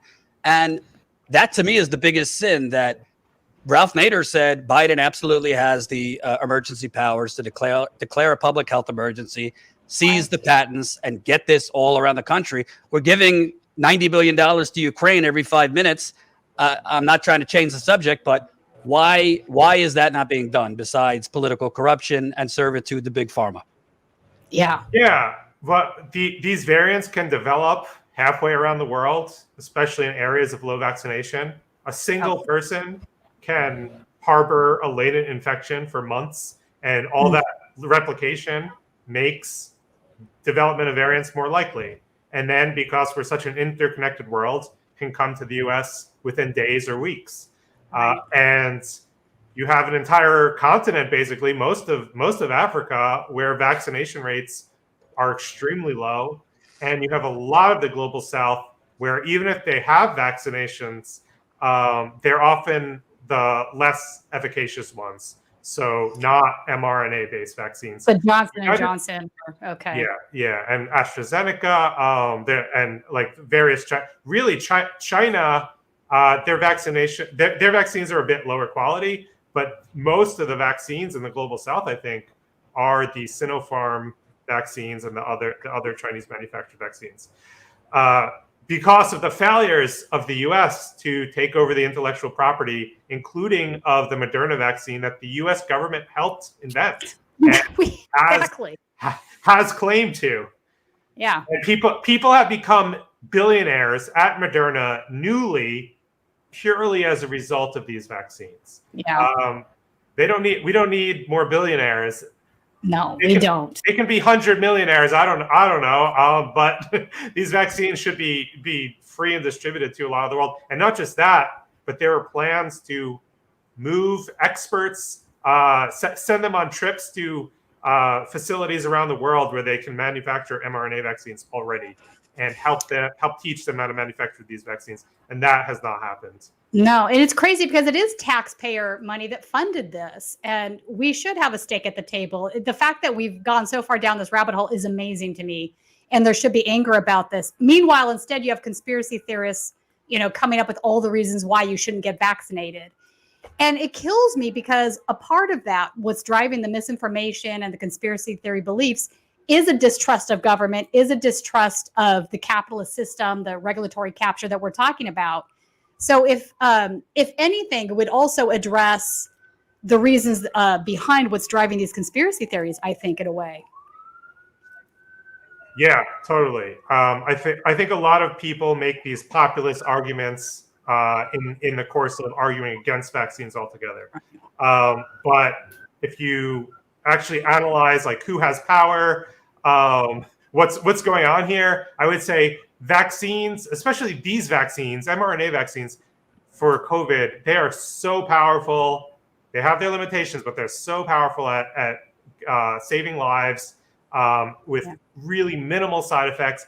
These vaccines were developed largely through public research, through many decades of government funding. They are the product of humanity and human ingenuity, and they are being privatized. It's not that the vaccines are bad, it's that the companies that control vaccines through intellectual property laws are bad. Can I ask you beyond the vaccines, because obviously there's been discussion of breakthroughs in early treatments. So if you get COVID, getting Paxlovid, and some other treatments. I don't know, from what I see, in some cases it's relatively easy to get Paxlovid, and in other cases it's a Hunger Games to try and get your hands on it. And with Paxlovid, I believe many people have said that there's a rebound effect. So can you explain? Is Paxlovid the answer? Are there other early treatments that they're finding are having good results? Okay, so there's a couple of issues here. The backstory I need to explain this is that the 5 days of isolation that's now CDC guidance is not based on science. After 5 days of having of getting infected or testing positive, most people or half of people are still contagious to others. And this decision by CDC back in January, when there was less science, hasn't been revisited. People are being sent back to work and school with still contagious. So with Paxlovid is an incredibly powerful treatment that cuts hospitalization risk by 90% in clinical trials. The couple of problems with it are, one, it's still hard. It's easier to get than it was, but a lot of people don't know about it. A lot of doctors aren't prescribing it well. In the US, we have such a fragmented healthcare system and so many people who are not really attached to a primary care provider or healthcare system in general, that the people who need it most are still often not getting it. And then the other issue is the drug was approved for 5 days, a 5-day course. And as you mentioned, Jordan, there is a rebound effect many people have. So many people appear to clear the virus after 5 days. They may test negative. And then a couple of days later, the viral load goes back up. They're typically not going to the hospital after that, but they're still contagious to others potentially. And a lot of doctors are not warning patients that they can still be contagious after this rebound period. And Fauci, it was reported in the news, took Paxlovid when he was infected about a month or two ago, and he took it for 10 days, even though it's not approved for 10 days. Interesting. I like to compare what government officials are doing to what they're recommending us do. What they're doing is taking 2 courses of Paxlovid, and we're not. And what they're doing is, in the White House, for instance, testing regularly, wearing an N95 mask, especially around the president and vice president, and not necessarily recommending that to us. And let's just call it what it is. It is the Capitalism Defense Center. That's what the CDC is. It is the Capitalism Defense Center. It's not a public health agency. Can I also ask you about the naysayers say, "Oh, enough! Like COVID's over. It's really only a matter of older people now." I mean, I'm seeing horror stories on Twitter from like 20 somethings, 30 somethings who have long COVID. Some worse than others, but some can no longer work. Can you discuss, because obviously, infamously, Joe Rogan said, if you're 20 something, you don't need to get vaccinated, Dr. Rogan. Yeah. But can you discuss if COVID is only a threat now to people immunocompromised or older? Yeah, so this has been a talking point since really like August of 2020 for people who oppose public health measures. They say, okay, we can clearly identify who is high risk. It is people with certain disabilities. It is people, say, over age 65, and everyone else is basically okay. And that's never been true. It continues not to be true. So if you're young and healthy, relatively your risk is lower from dying of COVID or being hospitalized from COVID. You can still get long COVID. You can still get severe COVID. You can still have COVID exacerbate other health conditions. So if, I know younger people who have gotten COVID and their breathing has been affected for months. And if you have especially if you have other health things going on, most of us do. Most of us have some number of either chronic conditions or health states that are, say, pre-diabetes or just under the threshold. This is the U.S. We had a lot of health issues before this started. You may have health issues you didn't even know about, and you only discover them once they become exacerbated after an infection. And there's so much we have to learn. The Epstein-Barr virus, it was only recently discovered, and that's what causes mono. It was only recently discovered that the Epstein-Barr virus is a definitive cause of, I'm forgetting the condition, of multiple sclerosis. Multiple sclerosis. Oh, multiple sclerosis. Wow. Okay. Oh, that's nice, because my doctor just told me my blood said my Epstein-Barr levels were high. So that's So most people who get Epstein-Barr, a small minority get MS, but that adds up to a lot of people over a population of hundreds of millions. We see many viruses have post-viral complications. Some kinds of herpes virus can lead to shingles, cancers. We have shingles. We don't really know what it's likely. If we compare to the experience of other viruses, there will be some long-term complications that we eventually figure out that's going to end up affecting, a minority of people, but still millions of people. And that's what I worry about for COVID. Absolutely. I had, Justin, when I got COVID, I had a problem with neuropathy in my right foot, like nerve damage. And oddly, I was actually surprised by this because this was something that I had not heard discussed broadly. But I didn't have a lot of problems with respiratory issues. I think at that point I had had both my vaccinations and a booster, so I'm sure that's relative to why. But the nerve thing lasted for a couple of months, and it was painful.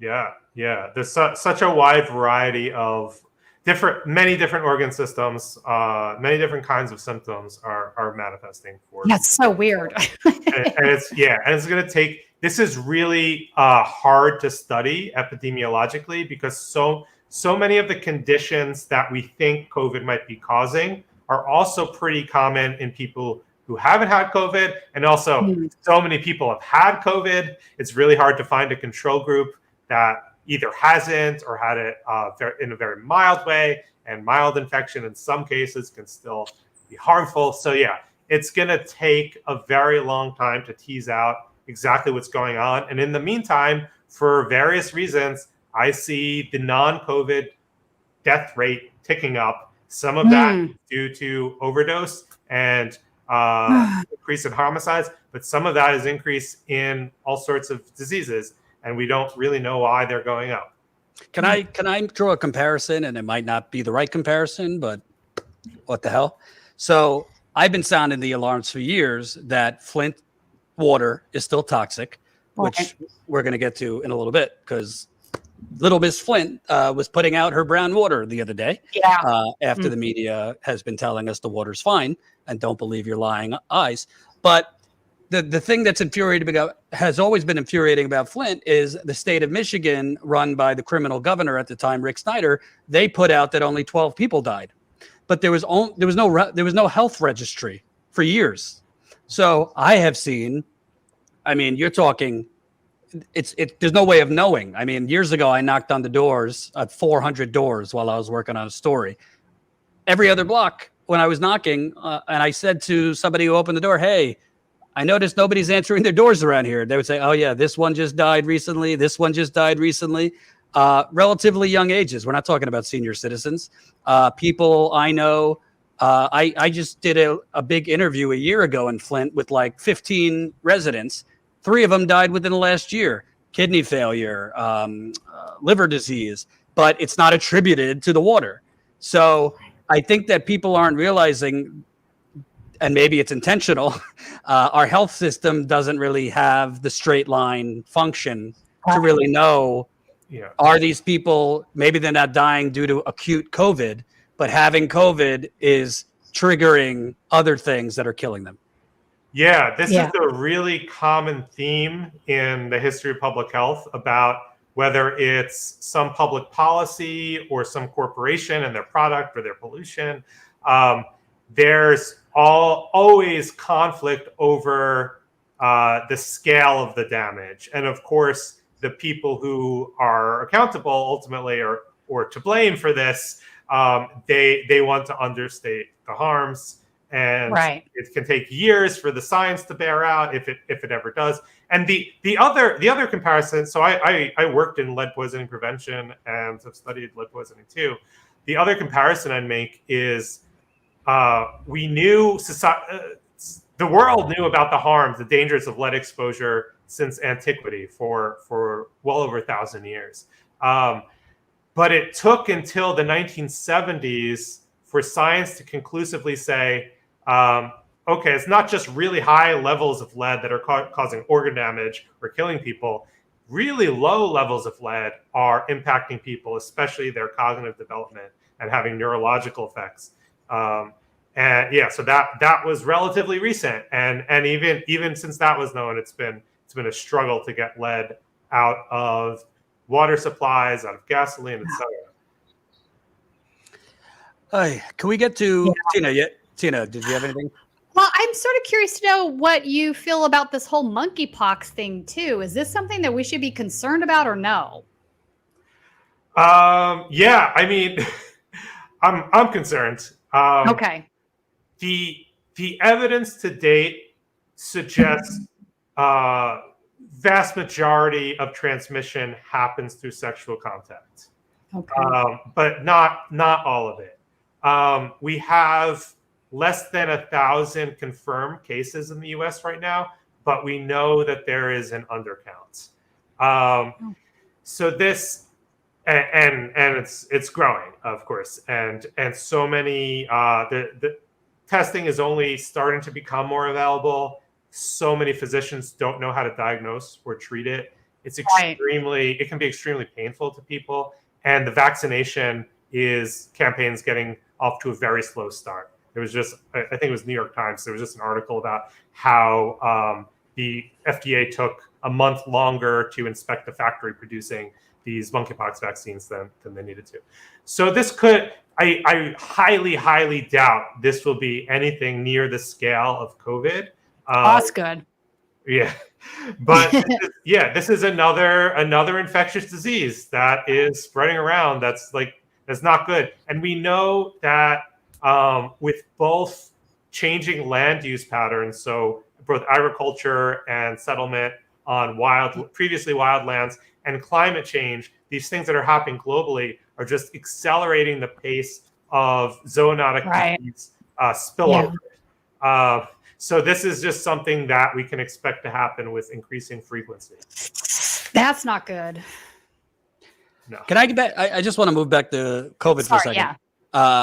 Now, what I don't get is, from what I hear, these Moderna, Pfizer, whatever, they're trying to come up with Omicron-specific vaccines and maybe they'll be out by the fall. But what's that going to do if there's, if it's spawning 10 other variants by the time they come up with the vaccines? Who's coming up with a universal vaccine? Is that a thing? Yeah. And when I say vaccine, I mean a vaccine that could actually help prevent infection. Yeah. So that there's a few layers there. One, we already have Omicron specific vaccines. It's just taken time to approve them. The risk here is that Congress doesn't have its shit together enough to even fund them. So it's not clear how much we'll be able to get as a country. The good part, potentially good news is that it's not just an Omicron vaccine. It's what's called a bivalent vaccine. So the booster has two different, it's made to protect against two different strains. The idea there being that even if there's a new subvariant or a new variant entirely, it still may provide a higher level of protection than the initial booster. And then there are attempts to produce a universal coronavirus vaccine. One is actually being undertaken by U.S. military researchers. It's not clear when or if that will bear fruit. And then the other question there is about a sterilizing vaccine. So whether that protects against all coronavirus or specific COVID variants. What the idea there is you can't even get infected, let alone have symptoms. There have been some people talking about the promise of what's called intranasal vaccine. So it's a spray in your nose and you have stronger protection in your upper respiratory system, which is where the replication first occurs. And the idea there is to be able to knock out those infections before they get systemic. There are several intranasal vaccines in the works, and it's not clear if they'll bear out. It's also not clear if they will truly provide sterilizing immunity. Can I ask you just as, and just for people that came late, your credentials, you're a Harvard fellow, social epidemiologist? Yeah, so I study social epidemiology. So I look at the effects of social inequality and health. For example, in the COVID pandemic, people who have been dying disproportionately have been people of color and lower income people, after you account for differences in age distribution. And then you have to ask, why is that happening? And early on, the reason was largely who is being exposed to the virus, especially in their homes and in the workplace. So all of that is pretty essential to understanding the pandemic as a whole. And I also have real strong interest in how politics and economic interests shape public health policy, which I'm sure your viewers have opinions about. And I also separately study police violence through a public health lens. I didn't know that. So we should have you back on to talk about that. Yeah. So basically, you're a Dem operative hack, right? Yeah, I'm pretty. So I think a lot of people in public health are pretty hesitant about criticizing Democrats. I'm not, for whether or not that will harm my career in some way. I mean, we'll see. But I just the reason I brought it up. I don't know if you saw David Sirota's Netflix film, Don't Look Up. Yeah, I related to that very strongly. Because I kind of feel like we're in a similar situation. Maybe the world's not ending in 6 months, but like there's a major contagion spreading around. People are getting infected multiple times a year, have no fucking idea how many years it's taken off people's lives. Some people, certain swath of the population are getting disabled. Oh, we didn't even add in. Workplaces are saying tough shit, come in if you have COVID. I just saw, which is insane. I just saw someone from McDonald's saying her employer said you're fired if you don't come in with COVID. We know that's happening. All of this is happening. The countdown clocks, the clocks on CNN are gone. There's no discussion about it. Trump was awful, but I can't really say Biden is that much better. The Democratic Party, for political reasons, has declared this over. We're moving on. Meanwhile, you got monkeypox going. I'm not an expert on that. I'm glad Tina asked about it, but it's just like, it seems like this is a bigger emergency, and it's still emergency, but it's a 5-alarm fire. Can I just ask you, as like a medical person, particularly when you see these YouTube channels, and let's just say it, you know, the Jimmy Dores of the world, the Joe Rogans of the world, who apparently they deem being anti-establishment, they seem to conflate anti-establishment with anti-science. Yeah, I don't understand these stances that they have that are entirely COVID denial. It's just bizarre. Well, it's very profitable, but that's a different story. Can I just ask you, it's got to be infuriating because, like, it is happening. Yeah, and by the way, they're not even reporting a lot. It's not completely the reason, but a lot of these airline issues are because people are calling out sick too. Yeah. You know, I don't expect better from people like Joe Rogan or Jimmy Dore.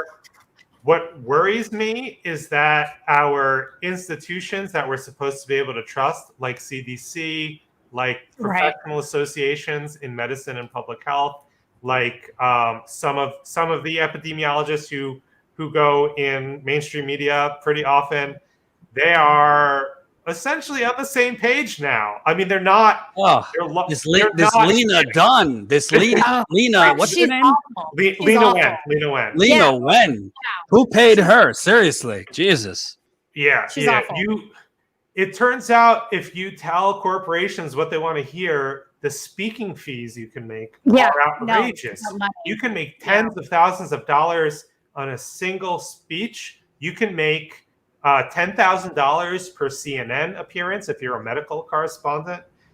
You can make a really good career for yourself, and the backlash will be minimal. I don't think most of my colleagues in public health are happy with what's going on in the U.S., but they're not going to push back because it's considered uncivil to criticize your colleagues. So you're telling me that if I would have just said a couple years ago the water's fine, shut the fuck up, I could have got really good speaking fees on Flint? I mean, that's what Obama did. he drank the water. And all of it's driven by economics, whether it's the government or the private enterprise. It's all about money. Nobody actually gives a shit about the public good anymore. That's what's really disturbing to me. Yeah, what's happened is we're in such a crisis as a society. We're in such a crisis. And that goes beyond public health, but includes a lot of public health, where career incentives and the public good are in two opposite directions. There have been times in the U.S. in certain areas where you could make a career by doing what's in the public interest. And that time is basically over. It's done. Put a pitchfork in it. Yeah. And can I ask you because I'm going on the road soon and my wife is immunocompromised. I get comments all the time. What are you, a fucking idiot? Why are you wearing a mask still? I've even worn a mask outside in crowded places because my wife's immunocompromised. I don't want to wear a mask, but is this variant more susceptible, BA5, where obviously it's harder to get it outside, but is it still like a 1% chance that you could get it outside? Yeah. So with outside transmission, I worry about either crowds basically you either want to wear a mask or have physical distance. You're not in a situation where aerosols, like indoors, aerosols in a poorly ventilated space will build up and create a really dangerous situation where you can get it really easily and quickly. That's not going to happen. So you're mostly worried about like kind of direct transmission. So if you can be a safe distance from someone, or if you can wear a mask, the risk is pretty low. And I would be comfortable like saying to do that. But in a lot of indoor settings, it's like you're going to be in a tent, you're going to be in one of these little booths with 3 walls that are like in the road and outdoor. They call it outdoor dining, but it's like really semi-outdoor, semi-indoor dining. Like that's a little higher risk for me. Right. Now that makes sense. Can I ask one more question? Of course. Yep. Okay, so mosquitoes. I want to ask you about mosquitoes. This might seem like a strange question, but we now have a situation here in California where the mosquito that's responsible for the Zika virus, because of, you were talking about climate change earlier, because of climate change, it has now reached California. This mosquito was not here previously. And it came here originally about 2 years ago, and it was minimal, but now obviously it's everywhere. This is gnarly little mosquito. How concerned, because I don't think people understand how all of these things are sort of ecologically related, right? If we didn't have climate change, we wouldn't have these mosquito populations migrating to other climates that they were never at previously and bringing disease with them. Is there any research being done in this area? Are people paying attention to this as far as public health? Definitely, yeah. So that mosquito-borne illness and the increasing range into the U.S. of these mosquitoes is definitely on the radar. It's not just Zika; it's things like dengue and even malaria. Right. They're concerned. There have been small number of cases. There are concerns that it's going to make more of a resurgence as we're seeing hotter and hotter temperatures. What do we do about it? I mean, I feel like I've read online that they could sterilize the male mosquitoes and put them out, and there's things that could be done, but there doesn't seem to be any governmental position on this. They're not acting towards anything. So I'm wondering, so we used to have endemic malaria in the U.S. Wow. What happened was there was a major public campaign to get rid of still water, like places where they replicate. There were many different kinds of public health efforts. Infectious disease used to be much more of a problem in the U.S. Some of that was taken care of with medication, but it was largely public health measures. And we just had the public sector gutted, public health departments underfunded at weekends. So we could do things. We could take care of all of our public health problems much better than we do. Even before the pandemic, the mortality rate or the life expectancy in the U.S. was decreasing and was shorter than in most other wealthy countries, partly due to things like alcohol and drug overdose, but also partly due to a whole range of diseases. And that's really just because of the extreme levels of inequality and poor investment in social services and public health. And that is all reversible. It just takes public action. It's costly to people in power, so they don't want to do it. Yeah, the platonomy is going to platonomy. My last question, I mean, this is, I guess, rhetorical, but like, where does this end? Are we going to be in this situation for the next 6, 7, 8 years with COVID? Most viruses kind of die out, but not this one. And this is a broader, I guess, sociology question or psychology question. But once it's set in, like COVID is over, it's pretty hard to, like, we don't expect any politicians to virtuously bring back any sense of mitigation, right? Yeah. So there's so much uncertainty about the future of COVID. We know that evolution pushes in the direction of greater transmissibility, and that's happening, and that happens through things like becoming stickier to the receptors in your nose. It happens through things like being able to evade previous immunity better. We don't know where that ends, and we don't know how severe future variants will be. They could be the same as now. They could be less severe. They could be more severe. There's not particularly strong evolutionary pressure pushing it one way or another. So sometimes I like to say we're kind of a genetic sneeze away from a much more severe variant. It's hard to undo the policy and psychological apparatus that has been constructed that has pushed people to care less, not just care less and less, but I think the overwhelming sense is that it's futile to try to do anything. And it is futile to try to do much on an individual level. We need a All right, one second. But I have to say, we're capitalist. And that's just the way it is. Sorry, had to take the cash. Thanks, okay.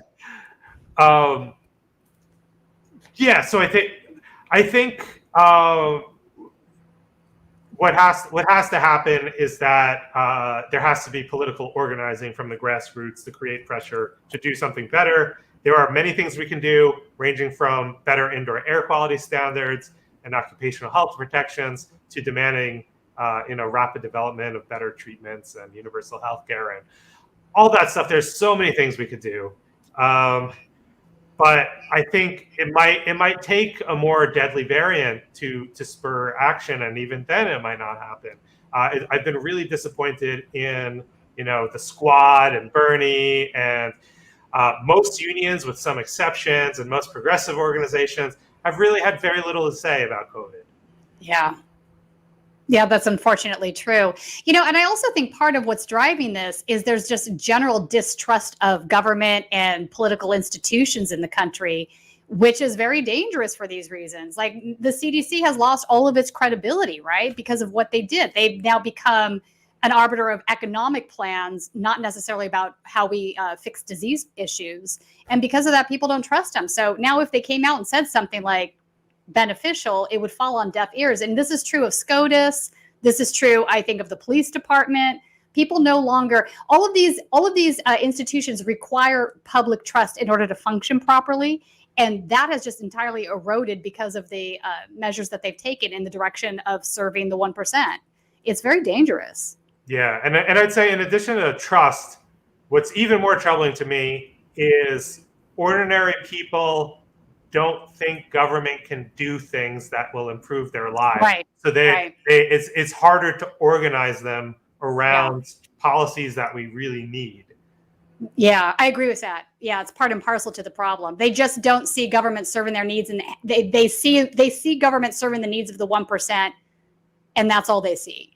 And it's true across the board. It's very bad, and I just don't know how you remotivate these individuals at this point. And I don't think it's like, voting harder necessarily is going to fix that, but voting's definitely part and parcel to it. I think you also have to have unions participating in having, actions, direct actions, maybe more protests, civil unrest, whatever. It's going to take a whole host of things to change this, but I think people are so checked out because of the distrust in these public institutions that it's going to be really hard to kind of reignite that machine. Well, the final thing that I'll say, and I'd love your thoughts, is it's always been interesting to me with these vaccine skeptics, which is just kind of a fancy term for anti-vaxxers. They have plausible denied. Oh, I got vaccinated. But, they basically do nonstop content to sway people to doubt it. Yeah, it's ridiculous. A lot of these people are the same people that are cheerleading for Medicare for all, which I think we all believe in. Do they not realize that Medicare for all would be carried out by, I don't know, the Health and Human Services Department, CDC, whoever's the president? So you're telling us not to trust the government on vaccines. They're lying. They're in the tank for big pharma. But in the same breath, you're leading the Medicare for all march. It doesn't make sense. I'm not saying trust government no matter what. That is for sure not the answer. But to just have, Tina mentioned this earlier, to just basically be anti-establishment no matter what, and it not be connected to any principle. Yeah. It's just if you're pro-vaccine or you're pro-Moderna, you're with Big Pharma. Well, who the fuck do you think makes monoclonal antibodies? The lemonade stand? Big Pharma makes the monoclonal. Don't take aspirin ever again either. It just doesn't make sense. But they go so far in that direction that it no longer makes sense anymore. They don't. No, when we say, I'm talking about Jimmy Dore, Rogan to a lesser degree. So many of these people that exploded to a bigger degree. Kim Iverson, all these people who make them. But I wanted to ask you, Justin. People go to school to learn how to read academic studies, right? It's complicated. So YouTube hosts who read an academic study or read a headline, and to them, that's the proof that, it's a big pharma cabal. And, I found an article from Switzerland. You see, it's just crazy to me because these are the same people saying, trust the government to deliver single payer healthcare. Yeah. I think the way I make sense of it, so much of the anti-vax stuff is really about a survival of the fittest mentality. They love to emphasize why would we vaccinate young, healthy people? It's because the same people have no problems, as you're saying, using healthcare, but only after they're sick. I think it's kind of the shame in seeing yourself as healthy and worthy and able-bodied, but still getting a medical intervention that's supposed to protect you from something bad that might happen. So it's I start there, and then I lost my train of thought. What did you actually ask me? I don't know if I had a question. I was just ranting. I don't understand. Yeah. I don't understand these people. Please explain anti-vaxxers to us. Put it. It's not, by the way, it's not just anti-vax. There's an element of listen. I think Fauci clearly lied about certain things. He said in the beginning, you don't have to wear a mask. Then he came out saying, "Oh, we actually didn't have enough, so we were rationing." What you should have said is, to be honest, hey, we don't have enough masks, so you probably right now should not go out. And there should have been a discussion about immediate UBI, not lying and saying you don't need to. So I'm not saying he's the most credible, but there's just this element of conspiracy that they're all lying to you, that the only one telling you the truth is like MMA fighters that have podcasts. And, you know, it's just crazy. And, and also I think there's a lot of people that actually, to me, I almost respect people that know they're lying, and have more of a problem with people that are so irresponsible that they don't realize they don't know enough to responsibly talk about it. I wouldn't do an hour. Double down too, dude. They will double down on not understanding the science, and then be like, "But look, here's the blah blah blah blah blah." And I'm like, "And you have a PhD in biology from where? You have no idea what you're talking about. Stop." Like I would not do a live stream for an hour with just Tina talking about BA5. No, of course not. And Justin, you know, I've DM'd you. I don't just assume I know something. I'll message Justin or someone else like, "Hey, you know, can you explain this to me?" Whereas so many others, I mean, Jimmy has done it many times. He like reads a headline. He thinks it proves there's, you know, oh, it's just the cold or it's this and that.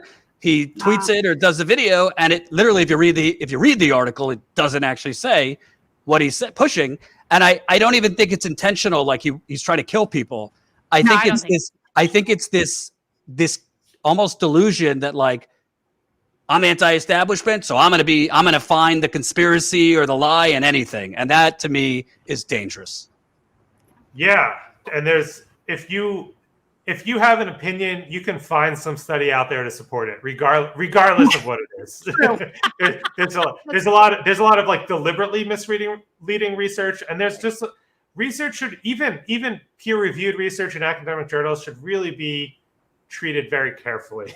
And you want someone who's an expert, and you don't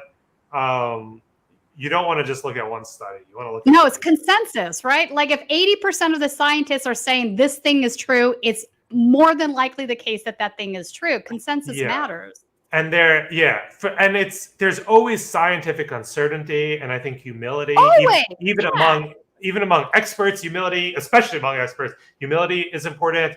And then we have ways of like trying to make sense of and deal with uncertainty. Especially something called the precautionary principle, which says if something might be hazardous to you, like a deadly virus killing a lot of people, we should probably act like it's hazardous to us. Right. Yes. That sounds sane. Absolutely. Thank you very much for taking the time. I know I sprung it on you a little close to the live stream. Oh, my pleasure. Yeah. No, and where can people find your work and musings on this? Yeah, so you can find me on Twitter at jfeldman_epi, EPI, like epidemiology. Absolutely. Thank you so much, Justin. All right, good to see you both. Take care. All right, thanks. Well, that was good, Tina. That was great. I really enjoyed him. And by the way, to the people, hold on. Hold on. This one was my favorite. Jordan, you are great, but your understanding about COVID and our health organizations need more education. Kay Galev. All right. First of all, Kay Galev, God bless you. Nothing against you. I very much understand health organizations. I've exposed the EPA. I've exposed the state of Michigan's criminal environmental department. I've exposed quite a lot of them. I don't say just trust the government. And I just call the CDC the Capitalism Defense center. Yeah. So I don't really know what specifics you're talking about that I don't understand. But what I do understand, just based on a rudimentary understanding of health and talking to experts, he's not a YouTube podcaster. He's an epidemiologist who studies at Harvard. Is getting a contagious infection multiple times a year It's bad for you. with different strands that are coming from different countries. And without that, people at a young age maybe are predisposed to certain things, and this could trigger it. That's not a good thing. No. It's also not a good thing just from a public transparency point of view. Forget whether COVID is real or not. When the media and the government pretend it's no longer a real thing. When it's normalized that 300 people were dying a day, that's not a good thing. So I don't really know specifically what you're saying I have wrong, but the truth is, I think it's kind of crazy. It's the same, Tina, it's the same thing with mass shootings. If we hear about a mass shooting and like nobody gets killed, but just few injuries, does that get covered? No. All of these things that are becoming normalized in the United States of America are scary. Like, it's insane that this is where we're at. I don't know. I mean, decline of empire. I don't know what else to call this, because this stuff is not normal and it shouldn't be accepted as such. No, absolutely not. So it is what it is. And I would just say, all I know, I called a couple weeks ago for a friend. Tina, you know how long the wait time at Johns Hopkins University is? Their long COVID center? Oh God, I'm scared. No, how long? Johns Hopkins is, one of the well-known hospitals. You can't get into Johns Hopkins for long COVID symptoms for a year. Wow. That's crazy. Are all those people, is it in their head to whoever just said that to me? So, I don't know. It's not in their heads. This virus is real. Get vaccinated. Vaccines aren't going to kill you. That's just hogwash. The fact that, I remember back in 2010, maybe even earlier, actually, Gina, what's her name? What's her name? The big anti-vaxxer that started this whole thing with stuff with the autism, right? Enough is enough. Thank you, Bernie. But I mean, this thing has just taken on a life of its own. I thought maybe because it had died down a little bit after, that first surge. And now it's just the anti-vaxxer thing has grown exponentially, and it's frightful. Right. No, it's not just the anti-vaxxer mentality. No, it's not. It's just part of it. Yeah. No, it's the mentality of people condescending to other people. Get a grip. It's nothing. Get a grip. It's nothing. There's this thing called Dunning-Kruger. These folks that are saying that stuff should look into it. Yeah.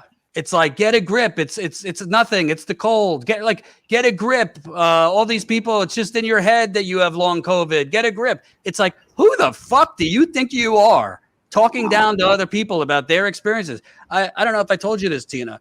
The day of the Amazon Staten Island workers were victorious. It was in Brooklyn, the hearing, and they won. So I was outside, and I'm not going to go into details, but my wife has some health stuff. So I was wearing a mask outside because I forget which variant. I forget which variant that was, but it was surging in New York City.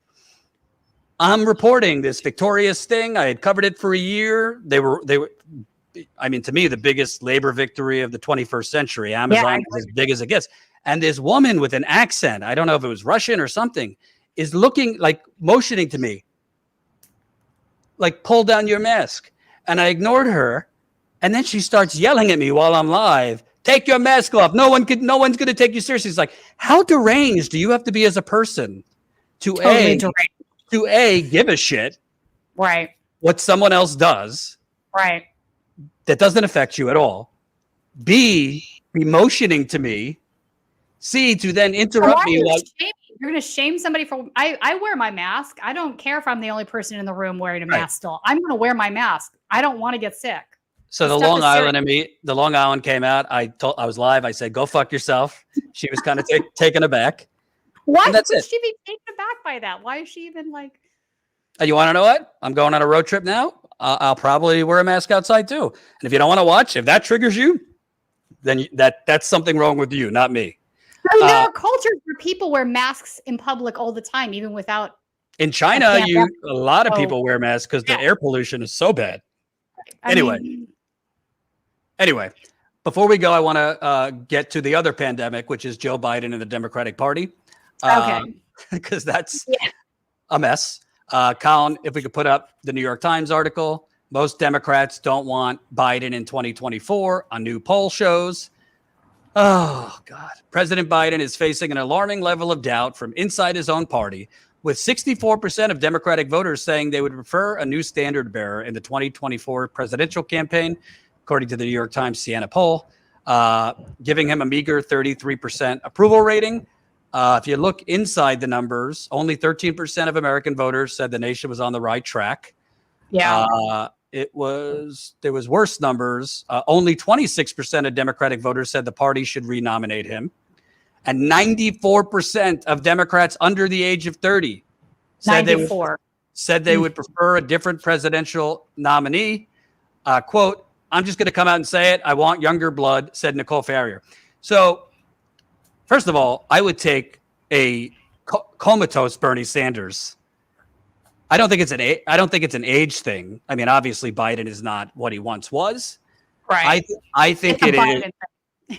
I think it is a mixture of he's not what he once was, but also this is somebody what he was isn't good either. I mean, this guy was never going to be the best candidate. I mean, that was obvious. So, but Tina, I thought he was the one that got things done. Colin did this. Colin did this great video showing CNN, MSNBC, all these fuckers, the pundits, the anchors feeding us. No, this is the guy, Bernie's a dreamer, but this is the practical guy who could get things done. He could make Republicans come over and see the light and get things done. He could bridge the divide in the Democratic Party. I mean, how'd that work out?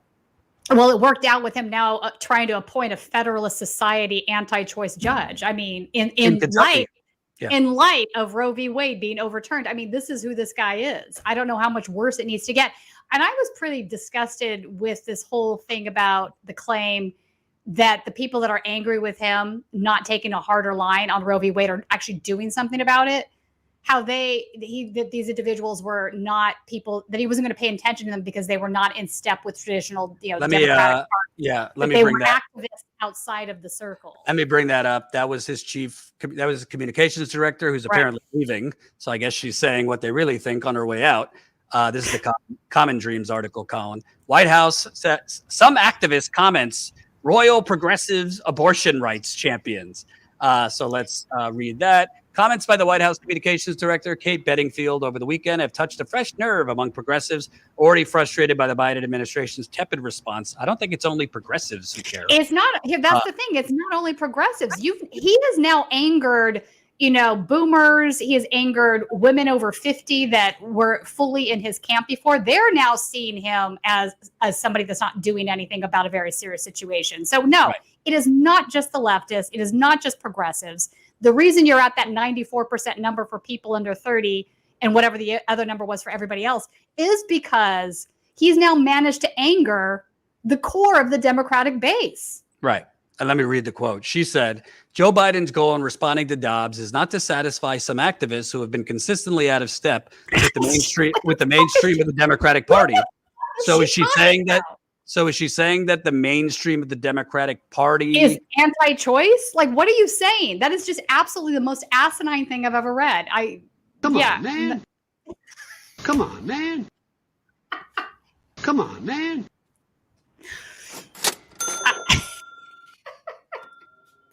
Sorry. Sorry, it's really funny, but it's absolutely an asinine claim. Come on, man. Yeah. No, these people are the base. Thank you, Bernie. Enough is enough. These people are the base. These folks are definitely his core constituency. So the fact that was even floated out there is just asinine. I mean, even Deborah Messing, the head of the Wine Mom Club, even Deborah Messing.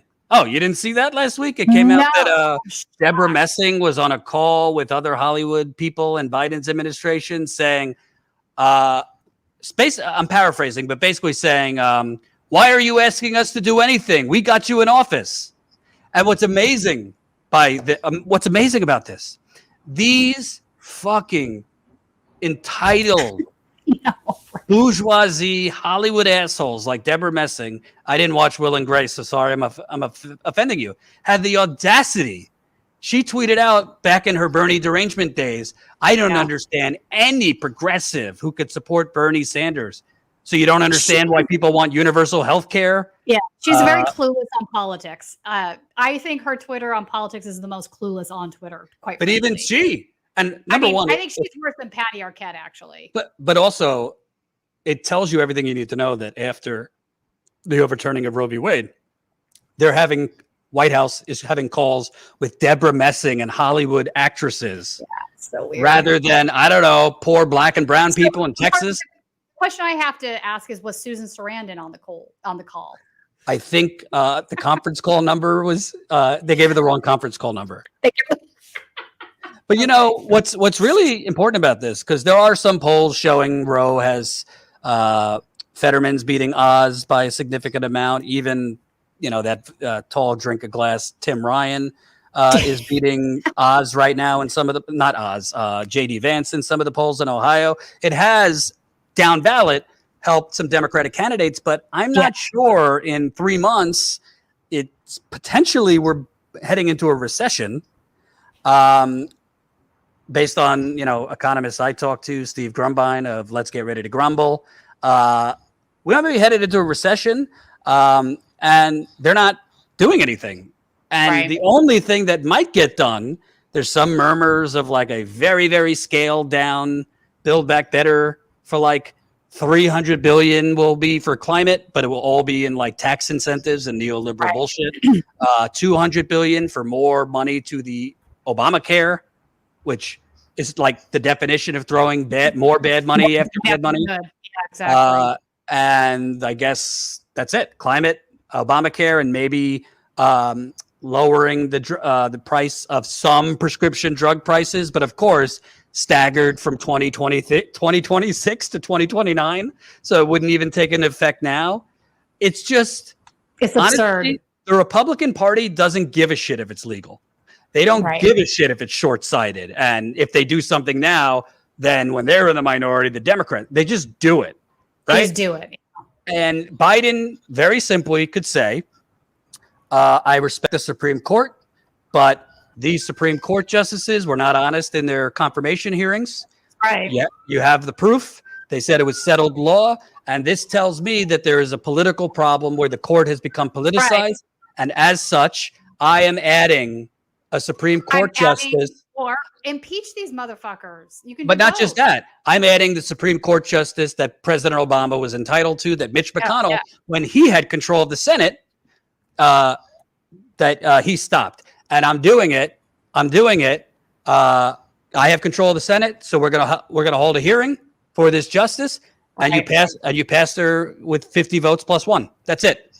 And to gone with the filibuster, you have the messaging. Obama has called it the last vestige of Jim Crow. It's not in the Constitution. And guess what? What makes you fucking think for 1 second, Tina, that if the Republicans take over the Senate, they're not going to do away with the filibuster to ban abortion nationwide? 100%. Yeah, they'll do it in a heartbeat. It's just, this is so stupid. It's so stupid at this point. We're living under a minoritary rule right now, because that's basically what's happened here.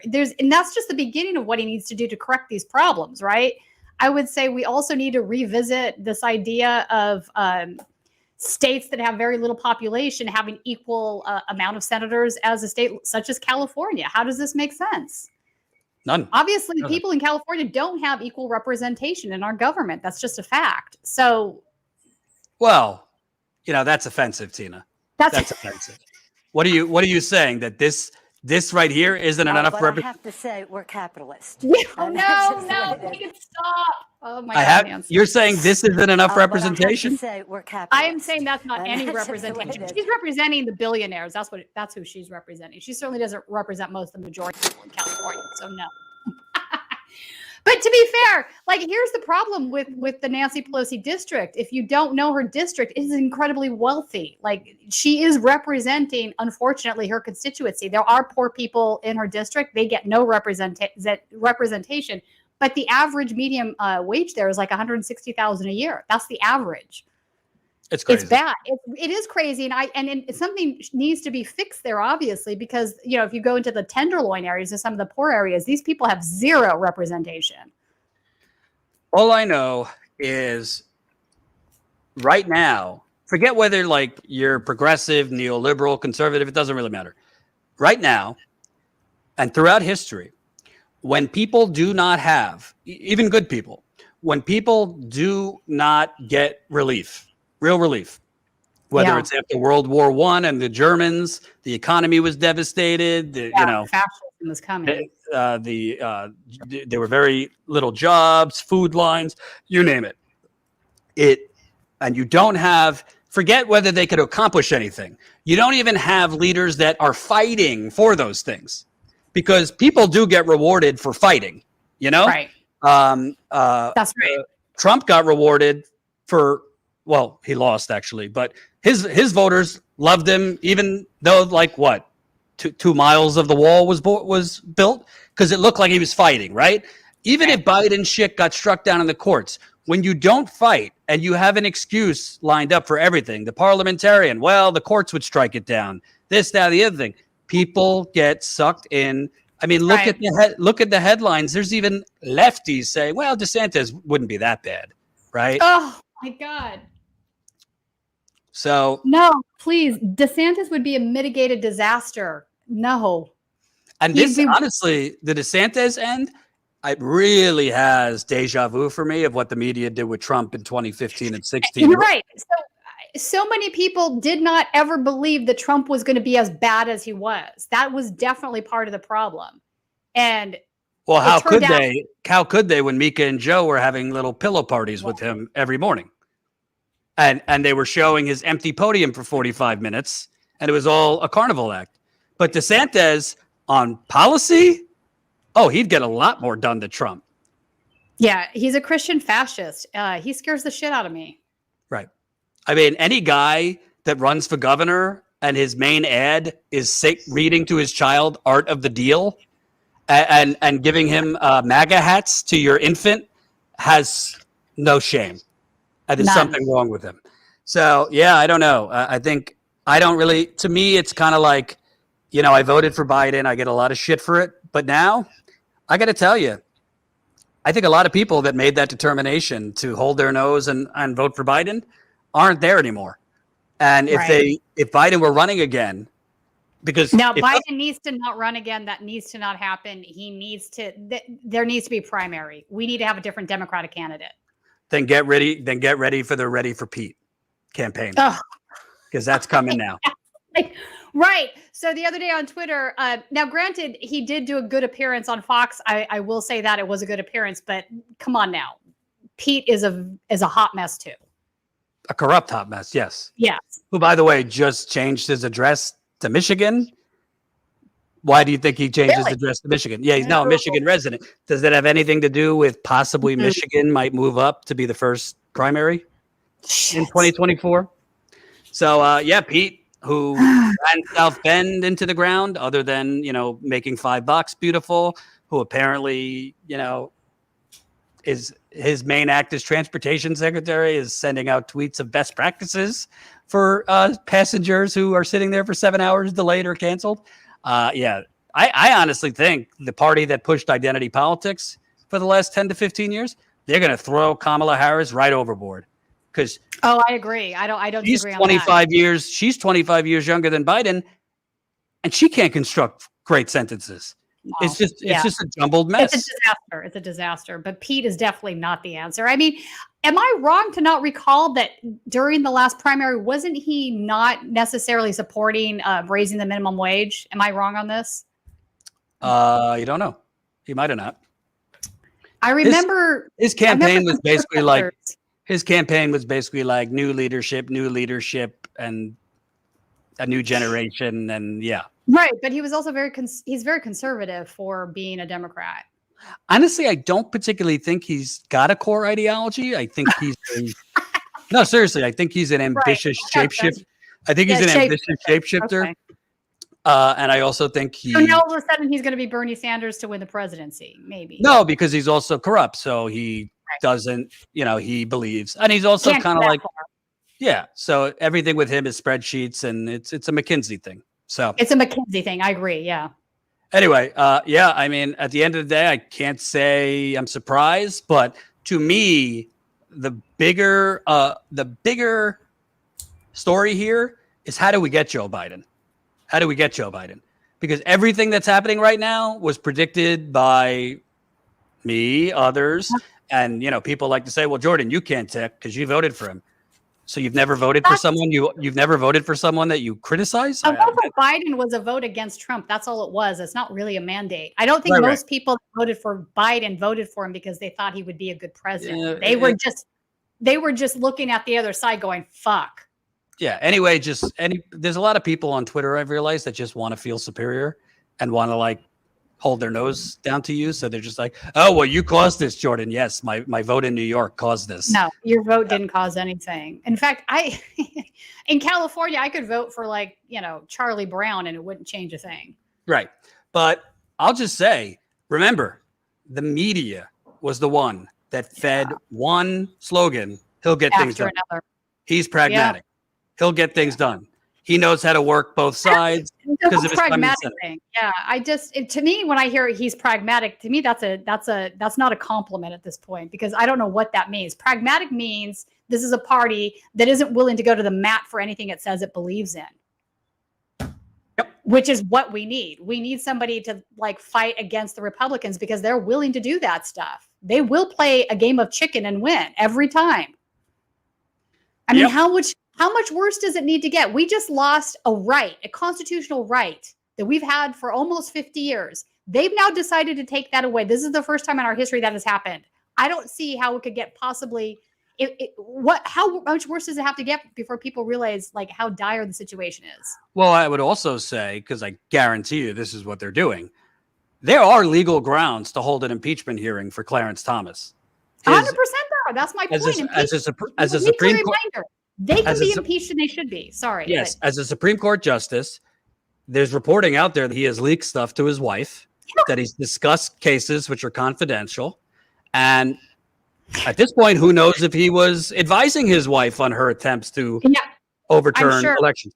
But they won't do it. They won't do it because every calculation is, well, if we do that, then they're going to try and impeach Sotomayor on bogus things.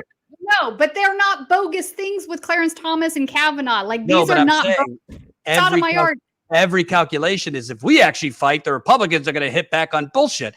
So let them hit back. No, let them hit back. And then you know what? You stand up to them. That's what you do. Get a backbone for fuck's sake. I mean, kind of hard to do that if you're working for the United Corporations of America rather than that is the problem. That is the problem right there because it's about money at the end of the day. I see that's exactly why they don't have a backbone for the things they need to have a backbone for. I agree with you. Come on, man. Come on, man. Enough is enough. Yeah, enough is enough. All right. Let me hit the super chats. MHC, $5. The reason for Tina appearing dark is because due to the ongoing chaos in the United Corporations of America, she's sheltered in a bunker in an undisclosed location. Actually, that might be a good theme. If you can't figure out how to lighten up, that could be status dark. Colin, I think so. We had switched the camera settings, and I know you can hear me. I checked. He's actually gone. He had to go deal with his animals. I checked to make sure that they didn't go back to auto, and they weren't. They're the same, so I don't know what's going on now. I just maybe the CIA is just fucking with your audio, fucking with your. Who knows? We'll figure it out. All right, I'm going to get a little thing that says in the back, "I'm in a bunker." Yes. Double K, $19.99. Thank you. Big Dumb Animal, $5. Would love to see you add Joe's end quote repeat line sound bait. Oh, that's a good idea. Can see it used a lot. I love it. By the way, to those of you on the fence about membership, we just upgraded this program, which is what we use to go live. It's called StreamYard. Spent quite a lot of money, not just for the sound effects, but there's different kind of bells and whistles we can now add. We could actually have guests waiting in a green room that we could talk to them. So drop in some super chats. We dropped quite a lot of money for that. Double K, $9.99. Thank you. Robert Copeland, $5. Nick Brana is a control freak, sort of like Trump. Tina, what's interesting about Nick Brana, it is very Trump when you're accused of things and you immediately say, but what about Hillary? But you just change the top. Oh, but Jordan's friends with the woman, just like deflect, deflect. That's usually what people lying do. I agree. Josh, 499. The frequency of your taking them out of context is reminiscent of how people would defend Sam Harris and the like, who Glenn rightfully hated. Basically referring to how I said, whenever you criticize Glenn, Jimmy, it's always from their people out of context. And my question to that, how can someone always be taken out of context every time? And also some things don't actually need context. But also, a lot of the clips going around are their own words. Yeah. So like, and some of the clips that people said I was taking out of context, I was like, all right, let me watch a longer thing. I watched it, and the longer clip made it worse. It was worse. Yeah. So like some of the things that I've seen being said on that, taken out of context, were racist statements. I'm sorry. And my thing with that is like, I don't really need any context for somebody using the N-word. I just don't. Because whatever context you're going to surround that with, still not okay. Right. So, yeah. Let me keep going. Alex, 499. When Flint still needs clean water appears on my tombstone, that's due to Jordan's reporting way back when. Well, I hope you're not dying anytime soon. I don't want that. And stay tuned because there's another Flint bomb coming. Yeah. Tina, by the way, I have started the process of the book. It's very early. It's very early. I haven't written anything. I'm just kind of working on the outline. I don't know if you've ever tried it. It's overwhelming. I have written a book. I have tried it. Oh, then maybe I'll have to talk to you offline. I don't even know where to start because I've taken 18 reporting trips dating back to 2016. I honestly don't remember everything like it was yesterday, so I have to watch old videos, and I have so much corruption. But then I talked to someone who said, "Remember, you are a reporter, so you want to give the whole." Every element of the corruption, but you also have to tell a story. So it's kind of like, I'll talk to you about it because it's a little overwhelming. You need to interweave the people part of the aspect in with all the other stuff. Like the through line needs to be about the people that live there and the stories that they tell personally, because that's kind of your hook, right? Yeah. And then everything else that comes in there is like just, the tale of corruption. But I think it would be a very compelling book. I would buy it. Well, I'm thinking the opening scene is going to be Governor Snyder's henchmen standing in a living room of a couple with a army colonel to his left, a police sergeant to his right, offering a payoff. How does that sound? Yeah. Dave L, $5. I'll bet most vaccine hesitancy is just that people are scared of needles. The nasal inhaler route would save a lot of drama. I wish it was about needles. I really do. I don't know how much. I think it might be for some folks. I am compelled by this nasal thing. I'm glad to hear that they're doing that. That's interesting. Yeah, I think that's a good thing. Observer, $5. Cuba has 5 patent-free vaccines for COVID. U.S. government leaders are stopping them from being distributed worldwide. Our leaders are psychopaths. Well, we don't want communism, right? We don't want free. We don't want free vaccines. That's tyranny. Cuba's got a lot. By the way, Cuba's healthcare system is fantastic. It is. In many ways better than ours. It's shocking. So is their school system. But now I can hear all these people like, you can hear them yelling in the background. But no, I'm sorry. Cuba gets a lot of stuff right. They do. Absolutely. Venetia, David, £5. Thank you. Hope everything's going on there now that Boris is leaving across the pond. Tony Dowitz, $5. Hi, Jordan and Tina. I absolutely agree with Justin's last point. If you think moon is made of cheese, you could find a study that says it's true. Yeah, it's very true. True. Which is why consensus matters. Go for if 80% of all the research scientists are saying this one thing is sound, it's probably sound.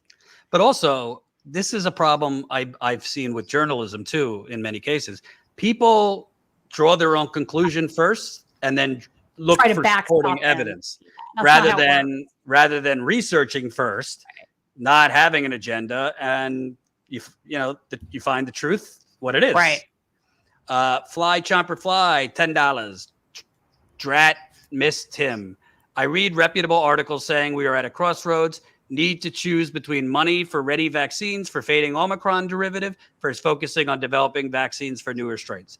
Honestly, to me, the three most important things are, number one, it's not too late for a UBI program whenever there's a mass outbreak like there is right now.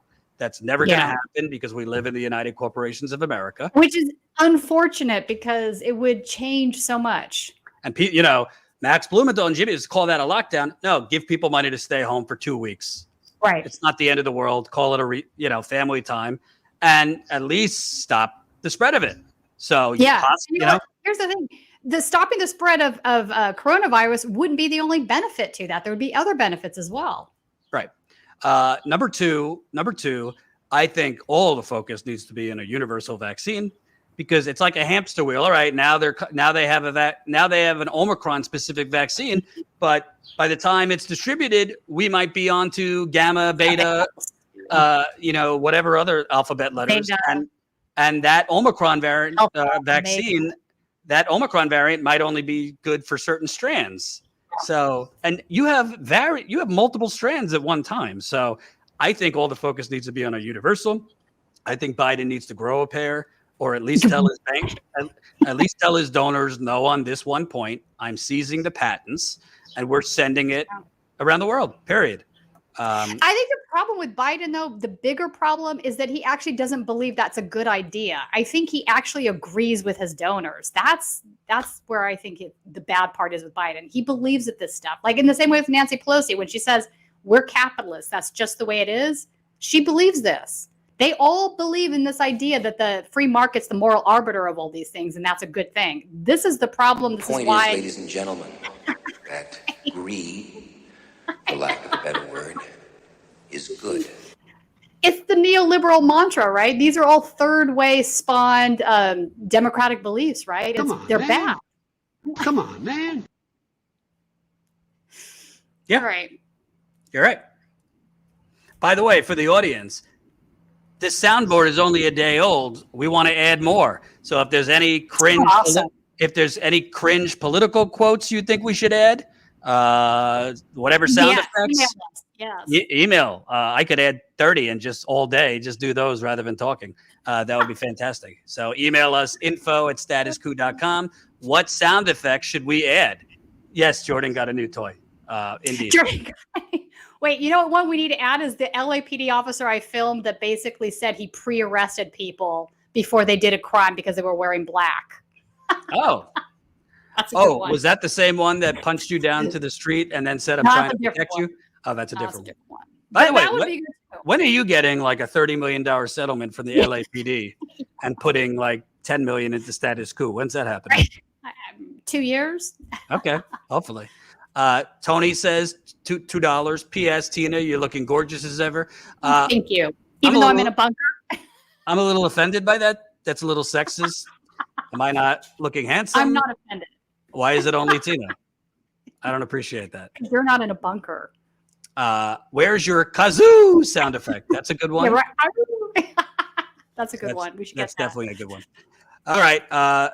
Sorry, I didn't realize we were going to go on for 2.5 hours, but when you're having fun, why not?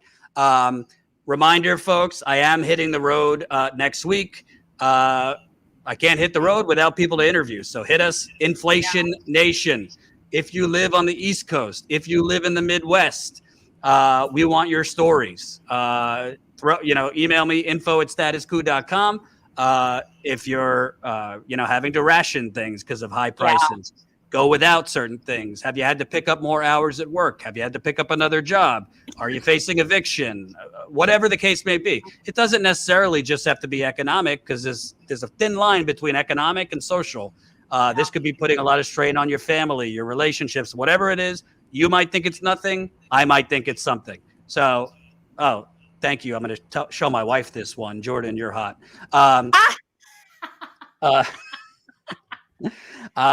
Email us, info@statuscoup.com, so we could get your, start lining up some guests. We're probably going to start out in Pennsylvania and then just drive wherever the wind takes us. So definitely. Jordan needs a Captain Memo cap to go with the beard. Oh, I like that. So info@statuscoup.com. I appreciate it. Tina, come the fall, Tina and Ron are going to be doing some shows while I take time off. that's it. Tina, where can people find your wonderful work? So District 34 is the podcast, and then Twitter is my name, Tina Desiree Berg. Absolutely. And don't get punched, killed, or otherwise. And I will end with the full Monty. Enough is enough. Enough. Come on, man. The point is, ladies and gentlemen, that greed, for lack of a better word, is good. But I have to say, we're capitalist. And that's just the way it is. Thank you, everybody, for watching. Till next time. Bye-bye.